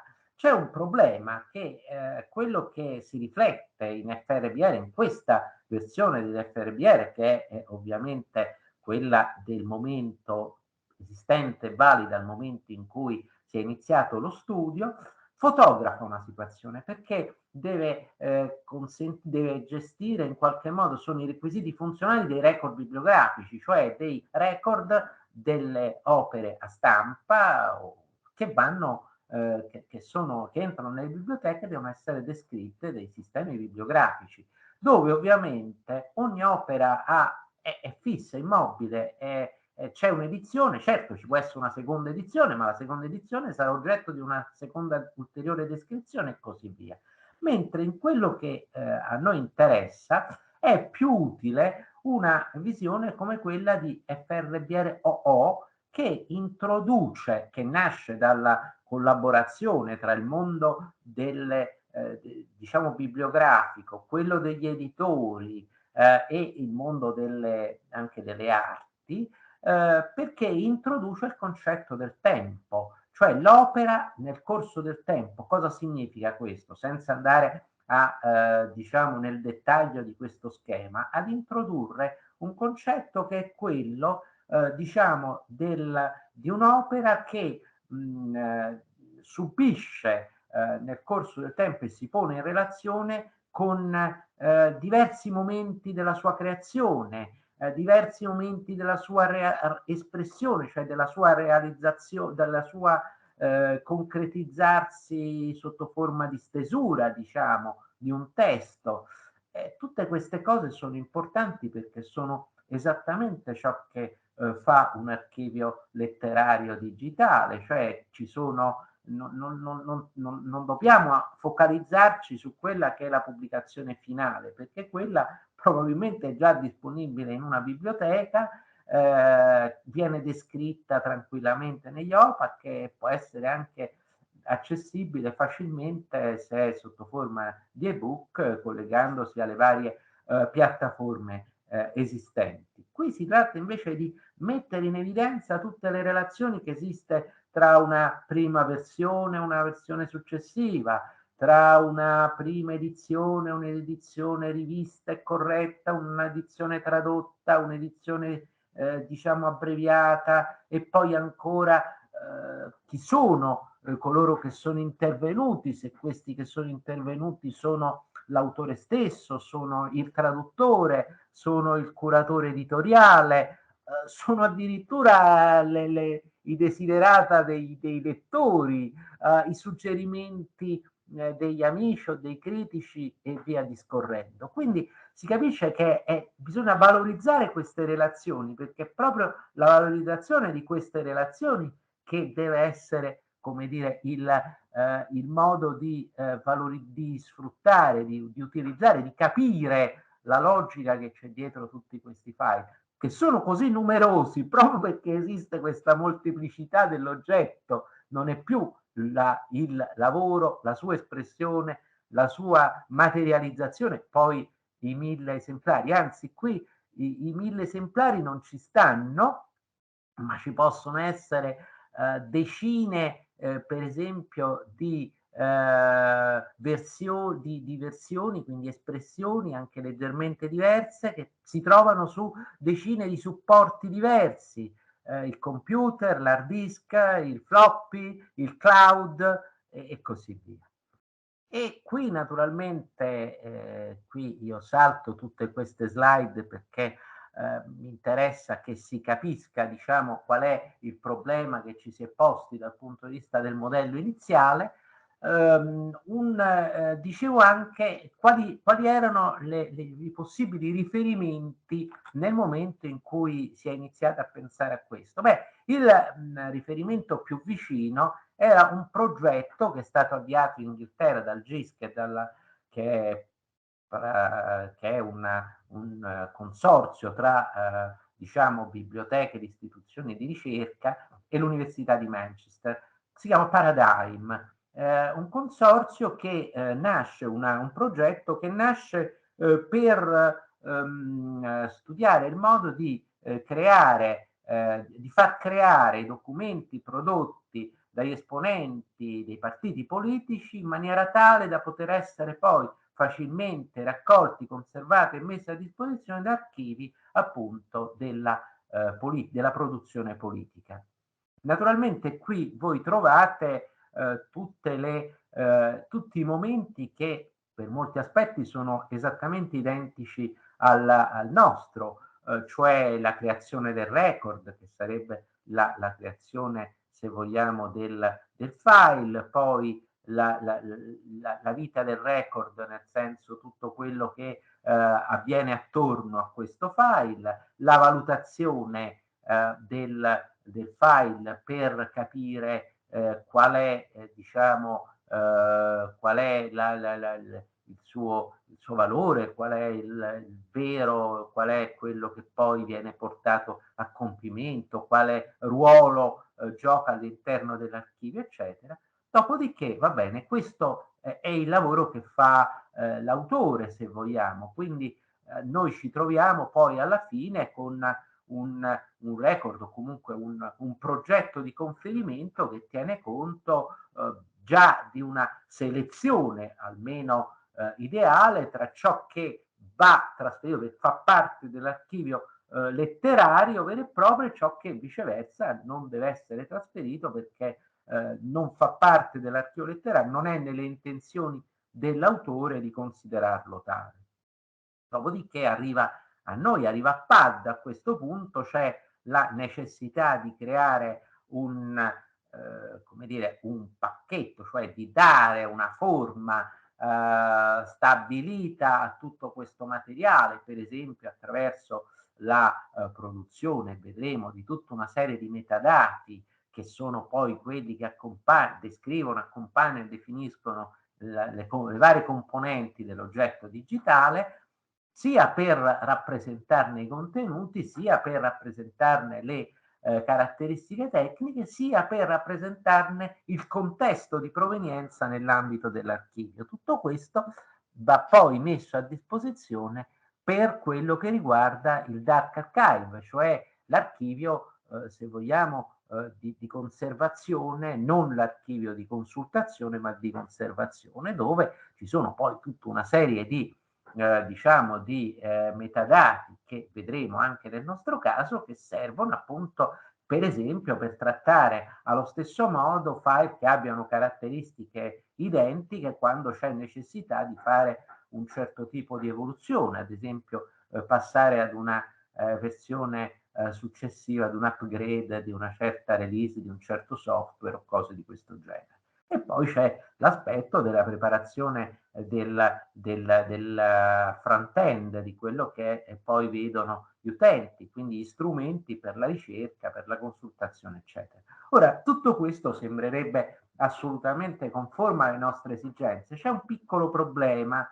Il piccolo problema lo vedete qui. Cosa ha cercato di fare Paradigm, e ci può riuscire benissimo? A fornire delle linee guida per i creatori. Voi immaginate che noi creiamo delle linee guida per dire ad un poeta come deve scrivere le sue poesie o ad un letterato per come deve scrivere un romanzo? E poi ancora che per poter fare, prima di stendere, come dire, un libro, deve ricevere la visita dell'archivista digitale che gli deve dire come lo deve intitolare, come deve classificare le parti, i capitoli, i paragrafi, eccetera, eccetera. Ecco, Cioè qui noi ci troviamo in due mondi completamente diversi. Qui c'è la produzione, qui intendo in Paradigm, di documentazione, come dire, politica, prodotta non sulla base dell'estro inventivo, ma sulla base di una attività più o meno quotidiana di governo della cosa pubblica, quindi documenti che seguono un iter di un progetto di legge, di una discussione parlamentare, eccetera, eccetera. Quindi è chiaro che lì noi abbiamo, diciamo, possiamo porre dei paletti, possiamo dare delle linee guida, dare delle indicazioni, perché non si sta facendo un'opera creativa, si sta facendo semplicemente un documento che serve per la gestione del paese, che non deve dimostrare la capacità creativa, se vogliamo, del poeta o del narratore. Quindi ha senso che ci sia anche l'archivista digitale che sorvegli la fase di creazione. Questo è un po' quello che avviene, per esempio, con l'open access nel repository delle istituzionali, voglio dire, ecco, quando si va a conferire il proprio l'articolo, il testo di una conferenza e cose, cioè li si mette nella repository aperta dell'università, ecco allora che si devono rispettare determinati criteri, scrivere un abstract, scegliere delle parole chiave, classificarle in un certo modo, utilizzare dei metadati di un certo genere, Dublin Core o quello che sia, e poi chiaramente in questo ci può essere, anzi ci deve essere una collaborazione, magari non sempre diciamo rispettata, ma sempre invece opportuna e necessaria tra il mondo delle biblioteche e il mondo della ricerca e della didattica, ma è una cosa assolutamente differente. Quindi questo era una cosa importante per il materiale, linee guida, eccetera, che sono stati raccolte, ma certamente potevano essere ad uso interno, non certamente ad andare dall'autore e dire, beh, la prossima volta per poter creare il prossimo romanzo, mi raccomando, o lei segue queste linee guida oppure diciamo in pad non potrà mettere piede. Ancora è stato fatto dal punto di vista, vi dicevo, software e hardware, delle analisi. Quelle che vedete sono le caratteristiche che il sistema avrebbe dovuto avere: architettura semplice, scalabile, grandi quantità di dati, archiviazione in assenza di metadati identificativi, almeno a livello iniziale, poi dopo vengono inseriti naturalmente, conversione di documenti in modalità non interattiva, estrazione dei metadati ripetibile, eccetera, eccetera. Sono tutta una serie di requisiti che nessuno dei progetti esaminati o delle aziende che sono state contattate, vedete che sono sia i progetti sia le aziende di primaria importanza. Tra i progetti esaminati ci sono, diciamo, ecco, per esempio Faidra, non è che non sia adatta ad una biblioteca digitale, tutt'altro, voglio dire, le biblioteche dell'Università di Padova, di Venezia Capusca, del storico di Graz, Lubiana, eccetera, utilizzano, voglio dire, in comune, hanno messo in comune questa, diciamo, questa personalizzazione di Fedora. Certamente di Space è utilizzato tantissimo, Islandora per dire è molto utilizzato, per dire il British School at Rome lo utilizza per il suo archivio fotografico, Fedora, cioè sono tutte cose, diciamo, sia open access, sia invece proprietario, come nel caso di Rosetta di Ex Libris. Però non sono nate per questo tipo di applicazione, nascono per la conservazione, per esempio, delle open repository, ma non hanno le caratteristiche necessarie per quello che invece si intendeva creare. Quindi si è deciso nel 2010 di realizzare un repository specifico per il progetto PAD. Naturalmente non bisogna creare l'acqua calda, se c'è si usa. Nel caso ad esempio del Manifest Maker, cioè di un tool che consente di trovare, come dire, di individuare i file digitali in una determinata localizzazione e quindi di attribuirgli, diciamo, sia il checksum, sia il nome della path, sia il file name di ogni file. Questo è molto utile nella fase iniziale per creare una lista dei file e capire, ad esempio, laddove ci sono dei file esattamente identici, ad esempio col checksum. Questo è una cosa che è stata presa diciamo dagli archivi australiani. Gli australiani hanno un'ottima diciamo tradizione nell'ambito del digitale, archivi, biblioteche digitali, buone pratiche, collaborazione anche tra le istituzioni, e questo è un tool che è stato assolutamente utilizzato, mutuato. Allora, vediamo, queste sono le carte che vi dicevo dove è documentato, naturalmente in sintesi. Questo fa la sintesi di quelle che sono tante carte di lavoro, ma queste erano le carte proprio dell'inizio. Archiviazione PAD, vedete l'autore, l'archivio autore, quello che si vede è, diciamo, il sistema per andare a prendere i conferimenti, un hard disk criptato per la sicurezza di chi va a prendere, diciamo, i documenti, fatto in maniera tale da fare un trasferimento, un bitstream dei dati, in modo da non cambiare assolutamente i metadati, quindi non è come copiare un file da un CD, da un dischetto sul computer, e quindi si creano delle cartelle per ovviamente identificare la provenienza del materiale. Per esempio, ciò che si trova su Dropbox, ciò che era all'interno di documenti del computer dell'autore, ciò che è su un hard disk esterno, quello che sia. Dopodiché si genera, come dicevo, un file manifest dove ci sono appunto tutte queste specifiche che vedete, dove c'è quindi il file name, il checksum di ogni file, e ogni archivio, quindi ogni, se vogliamo, conferimento, ogni singolo conferimento, quindi non l'archivio di Buffoni o l'archivio di Di Paolo, ma il conferimento del 20 marzo del 2022 dell'archivio Buffoni, che sarà un archivio, tra virgolette, diverso rispetto al conferimento del 20 marzo del 2023 dell'archivio Buffoni. Tutto questo per poi avere questa che è appunto l'identificativo, che permette poi, chiaramente, questo è ad uso interno, ma corrisponde ad un file. Quando noi forniamo all'autore la lista di tutti i file che ci ha consegnato, se l'autore dice no, attenzione, quel file lì è un file privato, non voglio che faccia parte, voglio che sia segretato, oppure dice sì, mi sta bene che lo conferisca, però non deve essere prima di 10 anni, non deve essere studiato, aperto, eccetera. Questa è un'informazione che, collegato a questo identificativo, permette di fare appunto o la rimozione o la secretazione dei file.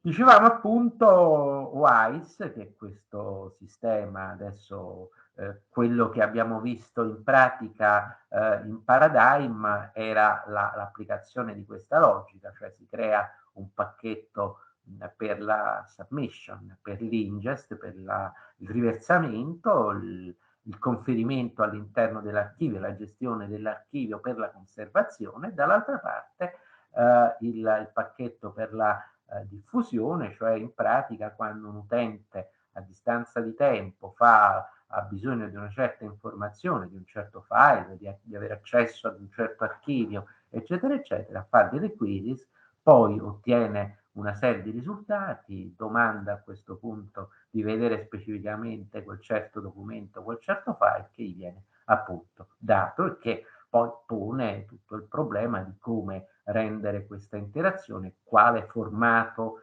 o quale rendering dare appunto al file che viene appunto messo a disposizione dell'utente. Questo che vedete all'interno è il compito di PAD, quindi PAD nasce specificamente per questa parte però ha bisogno di fare tutta una serie di valutazioni di questo e tutta una serie di valutazioni, diciamo che questo è ormai chiaro, mentre da questa parte c'è ancora da lavorare sull'aspetto dei diversi usi. D'altronde non c'è stato modo né logica di riflettere fino in fondo, perché il lavoro richiesto per fare già la descrizione, quindi avere la materia prima su cui lavorare per poi fare lo studio dell'accessibilità e delle modalità di fruizione, naturalmente sono di là, sono più in là. Nella fase iniziale, come si vede, innanzitutto ci si è dotati di un sistema di controllo di qualità, un modulo che poi vedremo che si chiama Quando, perché questo è un lavoro che prevede moltissime fasi, molte fasi a volte in contemporanea, a volte diciamo in maniera asincrona tra i diversi fondi, perché magari vengono conferiti 2 o 3 fondi, archivi differenti, però sono su livelli di stati di lavorazione diversi. Ci lavorano parecchie persone, ci possono lavorare parecchie persone, occorre naturalmente sottoporre tutto a controllo perché non vengano fatte le operazioni sbagliate che possano compromettere l'agibilità del file, la conservazione del file, o possono non tutelare adeguatamente la secretazione del file. Quindi un sistema di gestione assolutamente, come dire, mirato al controllo di qualità. Dopodiché c'è la ricezione del conferimento, la produzione dell'immagine del disco, una preservazione temporanea del conferimento, e si vedono a quel punto i dati, un'analisi visiva, perché questo aiuta molto a capire quali sono poi i file nella loro organizzazione, diciamo così, spaziale, uno spazio logico naturalmente. Dopodiché rimozione dei file nascosti o dei file indesiderati. I file nascosti sono quelli che vengono creati dai vari sistemi, sono cose che non ha senso conservare, di cui tra l'altro molto spesso l'autore è del tutto ignaro. Possono esserci anche dei virus, allora decidere se conservarli come esempi di virus oppure quello non è un nostro compito, ed eliminarli. File indesiderati perché sono magari file privati. Poi una nuova immagine del disco, quindi ripulita, che però conservi la struttura originaria, e poi la comparazione tra l'immagine conferita con quella rielaborata per avere appunto diciamo una nuova immagine dell'archivio per poter essere inviata alla repository. La repository è appunto quello che avviene quando tutta questo materiale prelavorato attraverso appunto questa fase di conferimento poi arriva, viene immesso all'interno del sistema. Naturalmente si fanno tutta una serie di controlli, ancora una volta sui virus, per esempio sull'integrità dei dati attraverso checksum ed altre forme, la normalizzazione per avere comunque un modo di, diciamo così, di rendere i file il più possibile stabili, indipendenti dal loro formato originale, quindi per esempio attraverso la creazione di file in XML per esempio, o anche in bitstream. Poi l'IP come manifest per poter essere per avere un formato HTML che possa essere visualizzato da un browser. Poi ancora quello che è un tool per dare l'elenco dei file, monitoraggio delle operazioni, controllo di qualità, quello che stavo appunto dicendo. E quello che vedete qui, poi lo vedremo, era lo schema iniziale proprio di questo quando, di questo sistema di controllo delle fasi operative. Poi c'è lo storage, il che naturalmente significa avere un controllo quotidiano degli errori, andare ad avere delle verifiche permanenti di controllo degli eventuali aggiornamenti dei software utilizzati o non aggiornamenti. Poi naturalmente c'è il problema del disaster recovery e c'è il problema di creare nelle varie strategie di conservazione, se ne usano più di una. La logica è quella del lots of copy make stuff safe, LOCS, che praticamente significa che se io faccio uso ridondanze in diversi luoghi, su diverse macchine e in diversi formati, io ovviamente minimizzo la possibilità che contemporaneamente ci possa essere una perdita generale. Quindi, come vedete, in questo caso c'è sia il sito locale, sia il NAS locale, sia la preservazione sul sistema dell'Ateneo di Pavia, sia la copia mirror sul sistema di Cremona, che ha più di 150 km di distanza, quindi risulta, diciamo così, nella norma per quello che riguarda la sicurezza, certo non contro una bomba nucleare, perché probabilmente per una bomba nucleare i 150 km sono un'inezia. Comunque diciamo che siamo a norma e forse sì, per il nucleare bisognerebbe spedirlo sulla Luna o su Marte per essere sicuri di essere abbastanza distanti. E poi c'è questo che all'epoca sembrava una cosa sensata, ma non lo è, diciamo la verità, perché questo è un disco d'oro, un CD, quindi dal punto di vista della non ossidazione della patina, diciamo dello strato riflettente che consente la leggibilità della lettura dei dati da parte del laser, chiaramente questo è più durevole dei CD commerciali, ma la domanda è, il problema non è che io prendo questo e lo metto contro luce e leggo i dati che ci sono. Questo diciamo è collegato ad un lettore, è collegato ad un software, quindi questa è una falsa forma di conservazione, anzi addirittura dannoso, nel senso che io credo, prendo questo, faccio il disco d'oro, lo metto nel caveau della banca e ho garantito la conservazione. Ma male, perché non ho garantito nulla, e il falso convincimento di aver fatto un'operazione per la salvaguardia in realtà mi porta a trascurare le altre soluzioni che sono ovviamente molto più, diciamo, non molto più sicure, perché questo ancora non lo si può dire, più probabilmente sicure.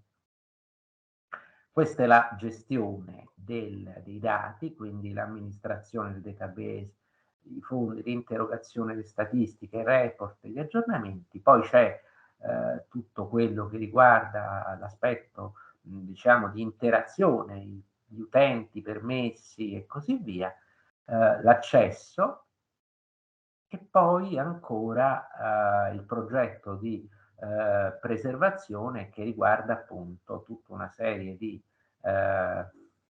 procedure, come i metadati estratti automaticamente il più possibile per minimizzare il lavoro che è causato dalla grande proliferazione dei file, la conversione automatica di documenti conservando quello originale, ma poi creandone anche una versione in un formato che sia invece diciamo il più possibile libero da quelli che sono i condizionamenti delle personalizzazioni degli applicativi, come può essere Word. Vi farò vedere per esempio WordPerfect, che era il sistema di scrittura degli anni 80 e 90, non è più manutenuto, non esiste più, è difficilissimo da leggere. I dati che sono registrati sono stati naturalmente codificati anche con tutta una serie di elementi che servivano internamente per la gestione del file e del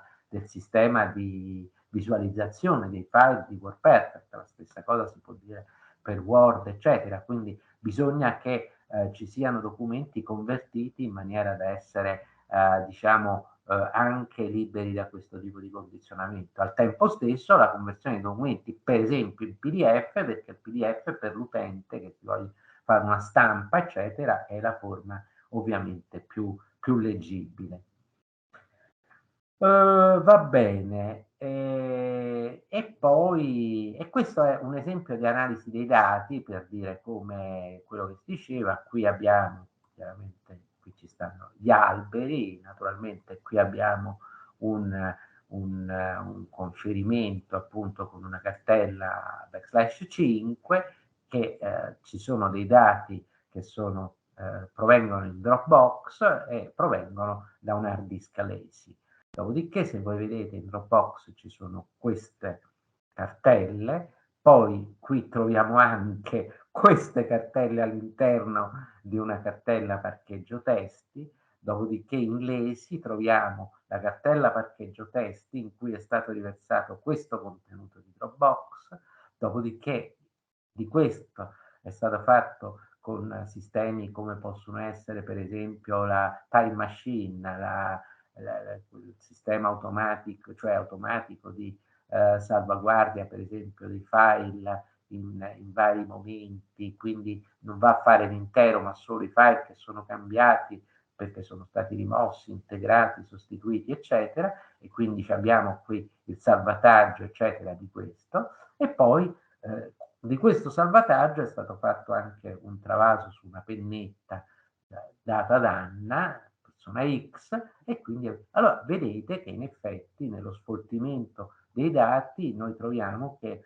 alla fine della fiera i dati sono questi. Bisogna naturalmente essere certi che tra questo e questo qui all'interno, nella cartella libro di poesia, non ci sia qui una poesia che si chiama Pippo e qui una poesia Pippo 1, dove la cartella può essere lo stesso, ma i contenuti sono diversi e dunque a questo punto non è vero che questo è uguale a questo, ma è uguale a questo tranne Pippo e Pippo 1 e così via. Insomma, adesso non vado a... tutti questi controlli, ecco, poi pensate che in una situazione di questo genere queste 3 cartelle diventano 7 cartelle, 11 cartelle, 12 cartelle, cioè, vedete come si è moltiplicato, si fa presto ad arrivare a 70.000 file per un conferimento.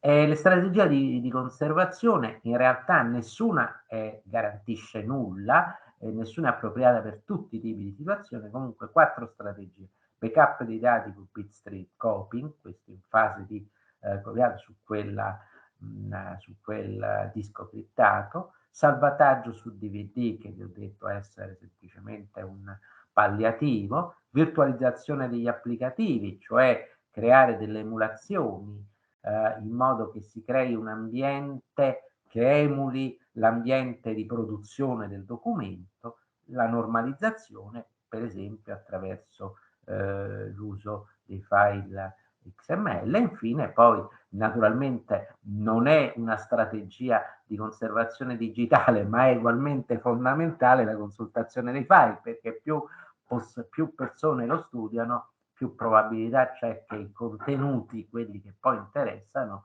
vengono in qualche modo tramandati, voglio dire, stessa cosa per quello che facevano in qualche modo i copisti nell'antichità. E qui ci sono una serie di osservazioni che vi risparmio perché credo di avere già parlato fin troppo di queste cose.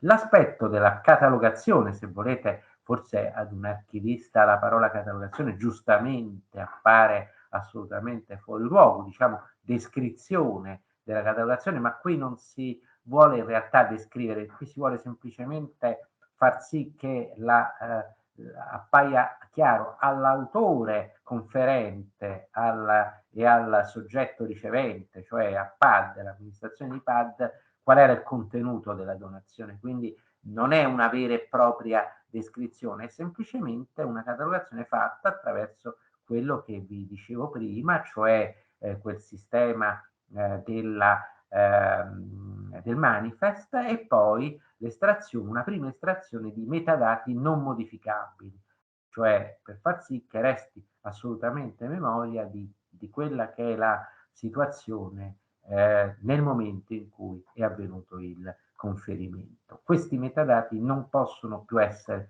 ovviamente modificati. Si genera un archivio comune, in realtà comune si intende comune alle donazioni di uno stesso autore. Quelle che voi vedete qui sono come i layers del riversamento del 23 ottobre, del 15 dicembre, del 4 gennaio e del 20 febbraio, non di archivi diversi, perché ogni autore, ogni archivio avrà la sua avrà un suo spazio fisicamente distinto, magari virtualmente, ma fisicamente distinto dagli altri. Quindi tot archivi, tot spazi, tot release degli archivi, conferimenti degli archivi invece vanno nello stesso archivio. E quindi si vede ad esempio se il file è presente più volte nell'archivio originale, viene copiato nell'archivio comune soltanto la prima volta. Quindi in questo senso che cosa succede? Succede che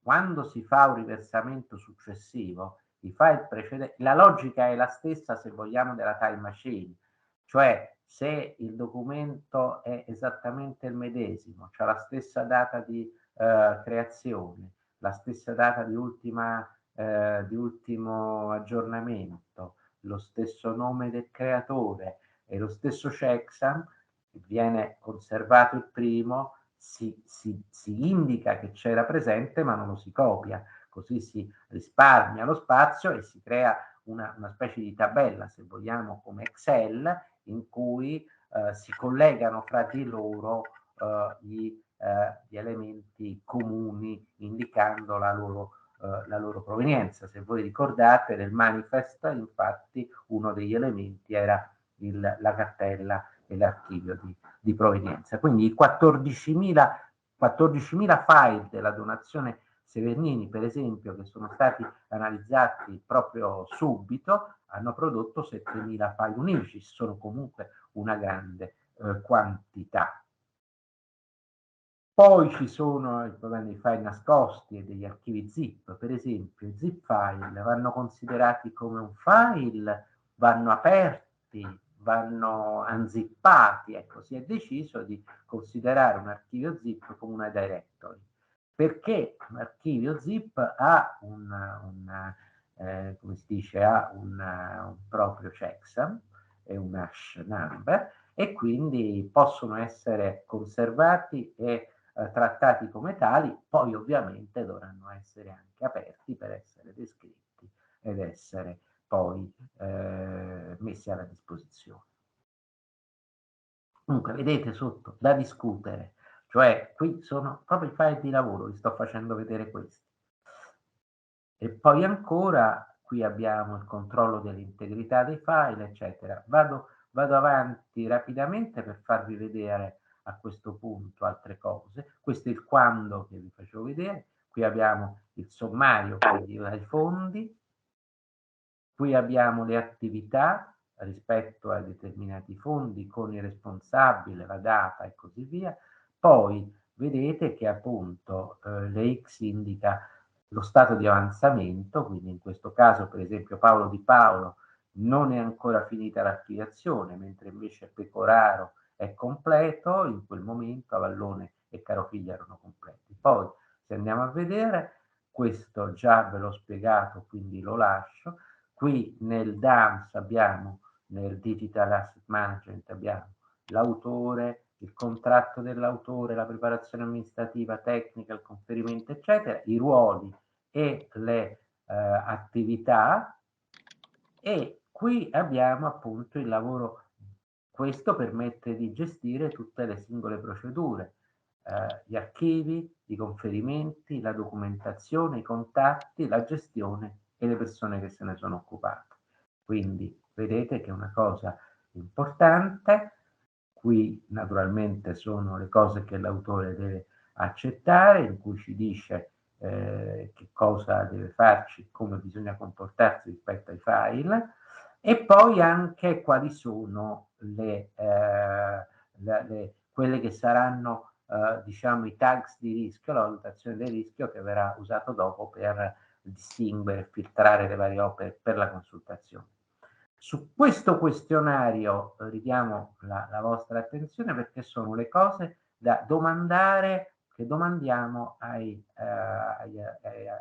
autori. Solitamente la filologia queste cose le ricostruisce lavorando sulle carte, facendo parlare le carte. Nel caso del nativo digitale, per lo più l'autore è vivente, quindi la cosa migliore è riferirsi alla fonte.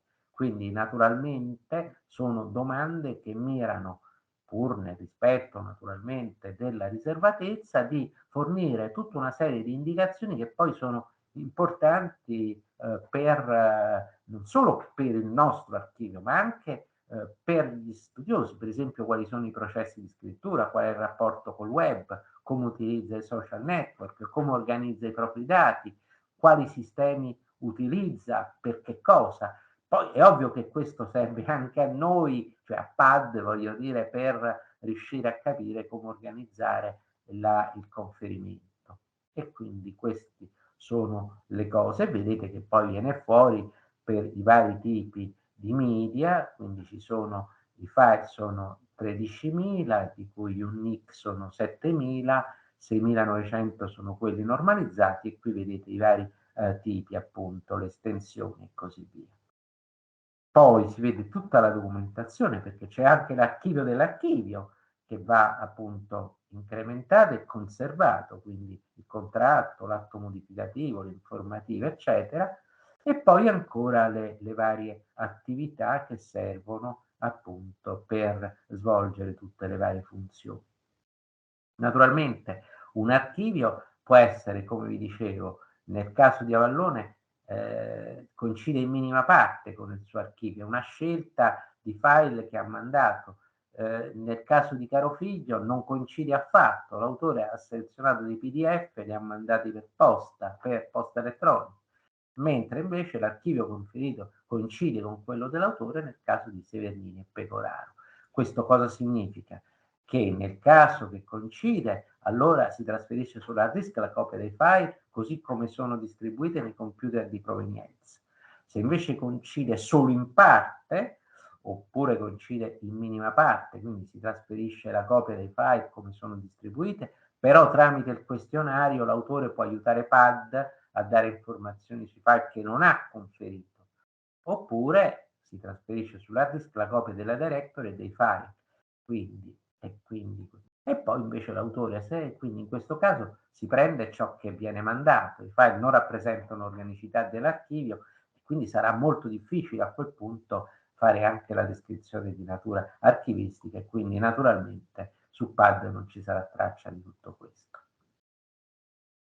Queste sono state le cose, ecco, questo per dire, questa è una fotografia che ha preso a caso dell'autore, Emanuela Carbè, che fotografa il suo tavolo, perché questa è un'informazione importante, perché ci fa capire come è disposto, cosa c'era. Naturalmente qui ha raggruppato tutte le varie tutti i vari tools, e qui ha fatto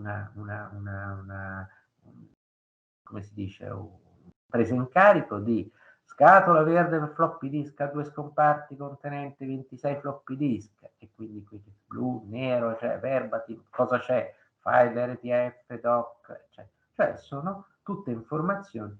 Qui sempre Richieruey 2 anni dopo ha appunto dato queste indicazioni, perché dire che anche questo, anche quello che è scritto sulle etichette dei floppy è informazione, sono metadati assolutamente fondamentali.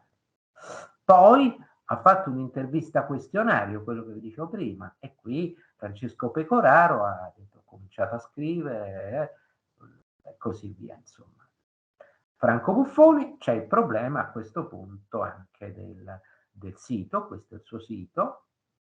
E che cosa abbiamo capito dai conferimenti? Allora, per quanto una procedura possa essere ritenuta valida, andrà comunque rivista e migliorata per i conferimenti successivi, perché si presentano sempre casi nuovi. Quando abbiamo preso Paolo Di Paolo non aveva il sito, non aveva o perlomeno se ce l'aveva non lo ha conferito, se aveva un blog non lo ha conferito. Quindi abbiamo preso solo una parte, cioè avevamo soltanto l'attrezzatura per fare il conferimento di quello che era sul suo computer. L'archivio è anche il risultato del processo di acquisizione. Le decisioni dell'operatore e del tecnico influiscono sulla forma del materiale conferito. In questo caso, per esempio, una parte dell'archivio di Buffoni era stato già fatta una copia e delle copie praticamente da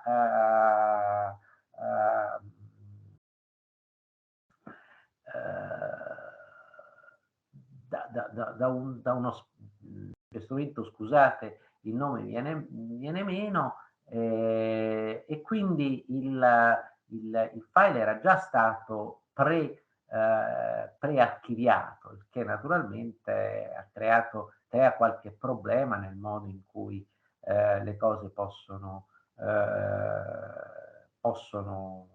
cambiare. E poi la legge, la famosa, in questo caso la legge che dice che se qualcosa può andare male, sicuramente andrà male. Qui questo credo che lo possiate vedere, insomma, voi stessi, tutte le varie possibilità.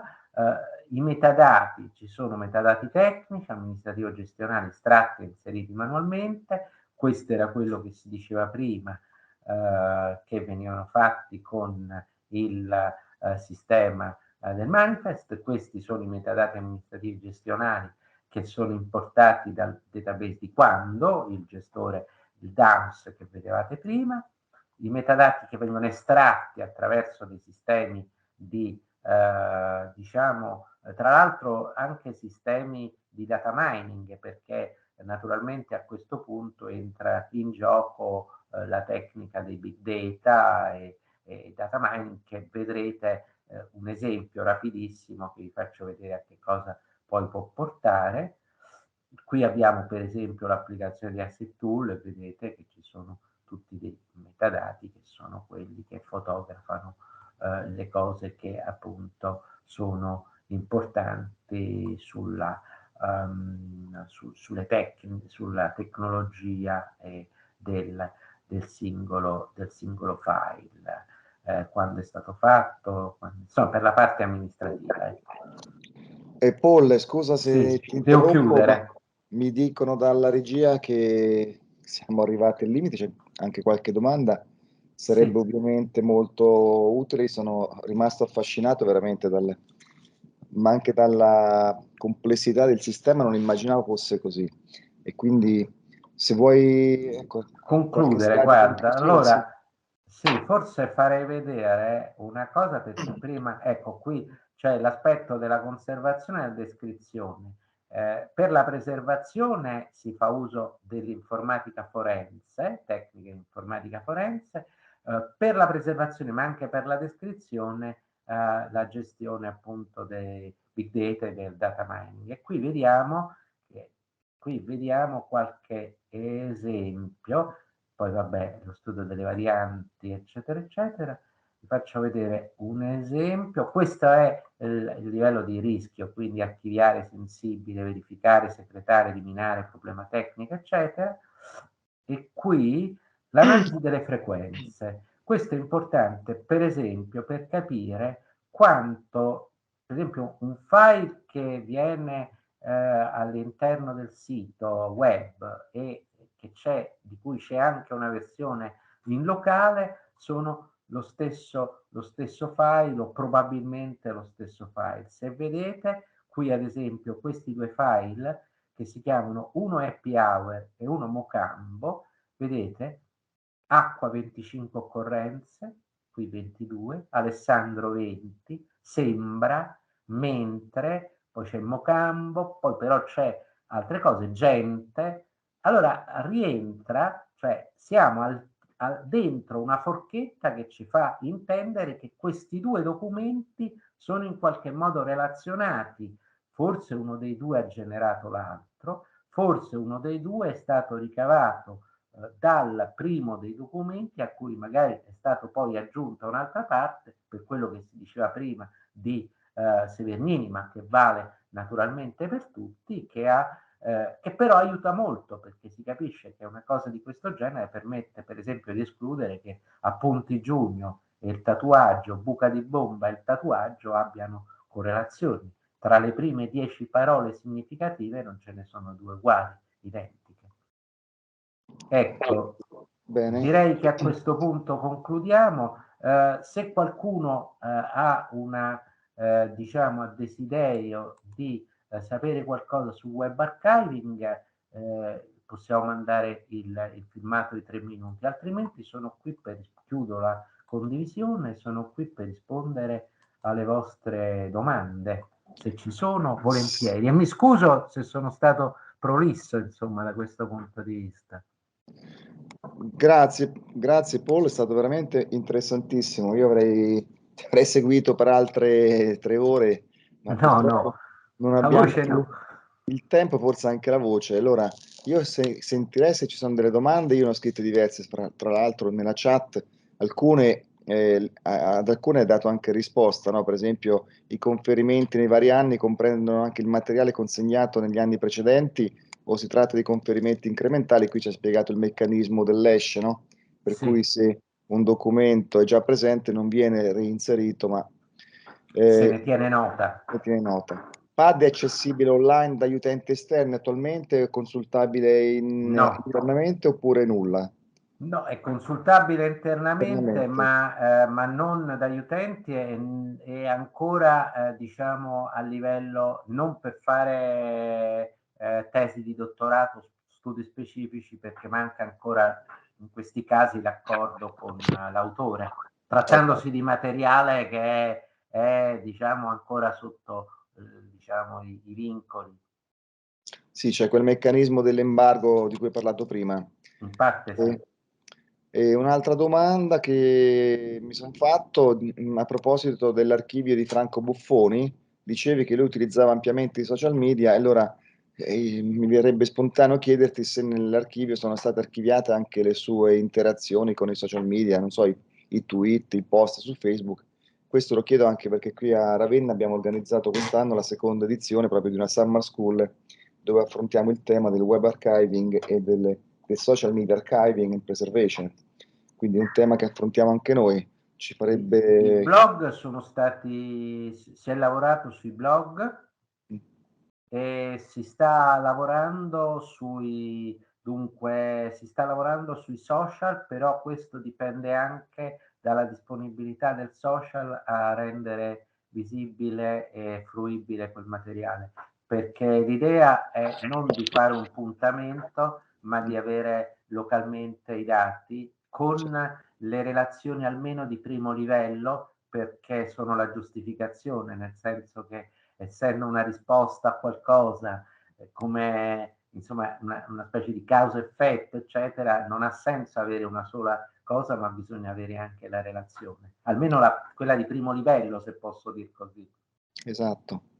Un paio di curiosità, anzi una curiosità è questa da archivista proprio, ma i fondi conferiti dagli autori, no? Di cui parlavi prima, normalmente sono ordinati o completamente disordinati, come spesso succede, no? Per cui l'autore, il soggetto produttore di fatto non organizza una struttura, ma lascia tutto in delle grosse cartelle senza... Com'è stata questa esperienza? Allora, questo dipende dalle professioni e dalla mentalità. Allora, per esempio, Pecoraro, che d'origine è ingegnere, architetto, è uno molto preciso. Ecco, molto preciso. Severnini, per esempio, in Severnini prevale la logica d'uso, cioè lui ha diviso le cartelle per le trasmissioni o per le attività che svolge, quindi e questo spiega anche la ripetitività. E nel caso di Buffoni il problema è stato lì dove si è servito appunto di uno specialista per fare tutto il lavoro di pubblicazione, per esempio, del suo sito. E quello, diciamo, quella persona ha iniziato ovviamente a mettere le cose in un ordine che erano quella del sito e non le finalità del sito e non dell'archivio, perché in realtà non è un archivio di tipo amministrativo, dove c'è la necessità di seguire un certo, come dire, un certo ordinamento e anche una prassi. Questa è la differenza che dicevo rispetto a Paradigm, cioè i scrittori, i poeti, eccetera, sono anche estrosi, e anche il modo in cui gestiscono queste cose diciamo, è una espressione della loro indole. Quindi andrebbe studiata anche quella dai filologi, non solo dagli archivisti. Esatto, sì, sì. Qualche volta anche dai psicopatologi, ma questo lasciamo.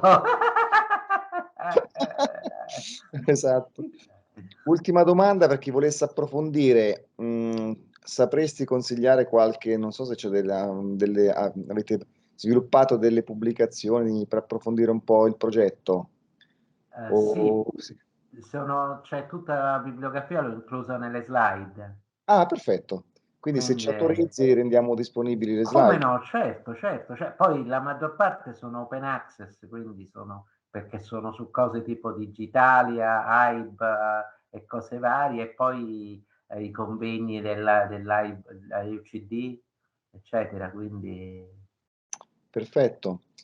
Ci sono altre domande? Qui ce n'è una dal pubblico, adesso do la parola. Prego, vieni pure qui. Ad una studentessa. Sì, è una curiosità. Volevo chiedere quanti fondi digitali sono attualmente gestiti dal PAD e se c'è l'intenzione di ampliare appunto i fondi gestiti anche magari verso personalità diverse da scrittori o poeti, ma anche, non so, magari musicisti, artisti, quindi anche altri tipi di personalità.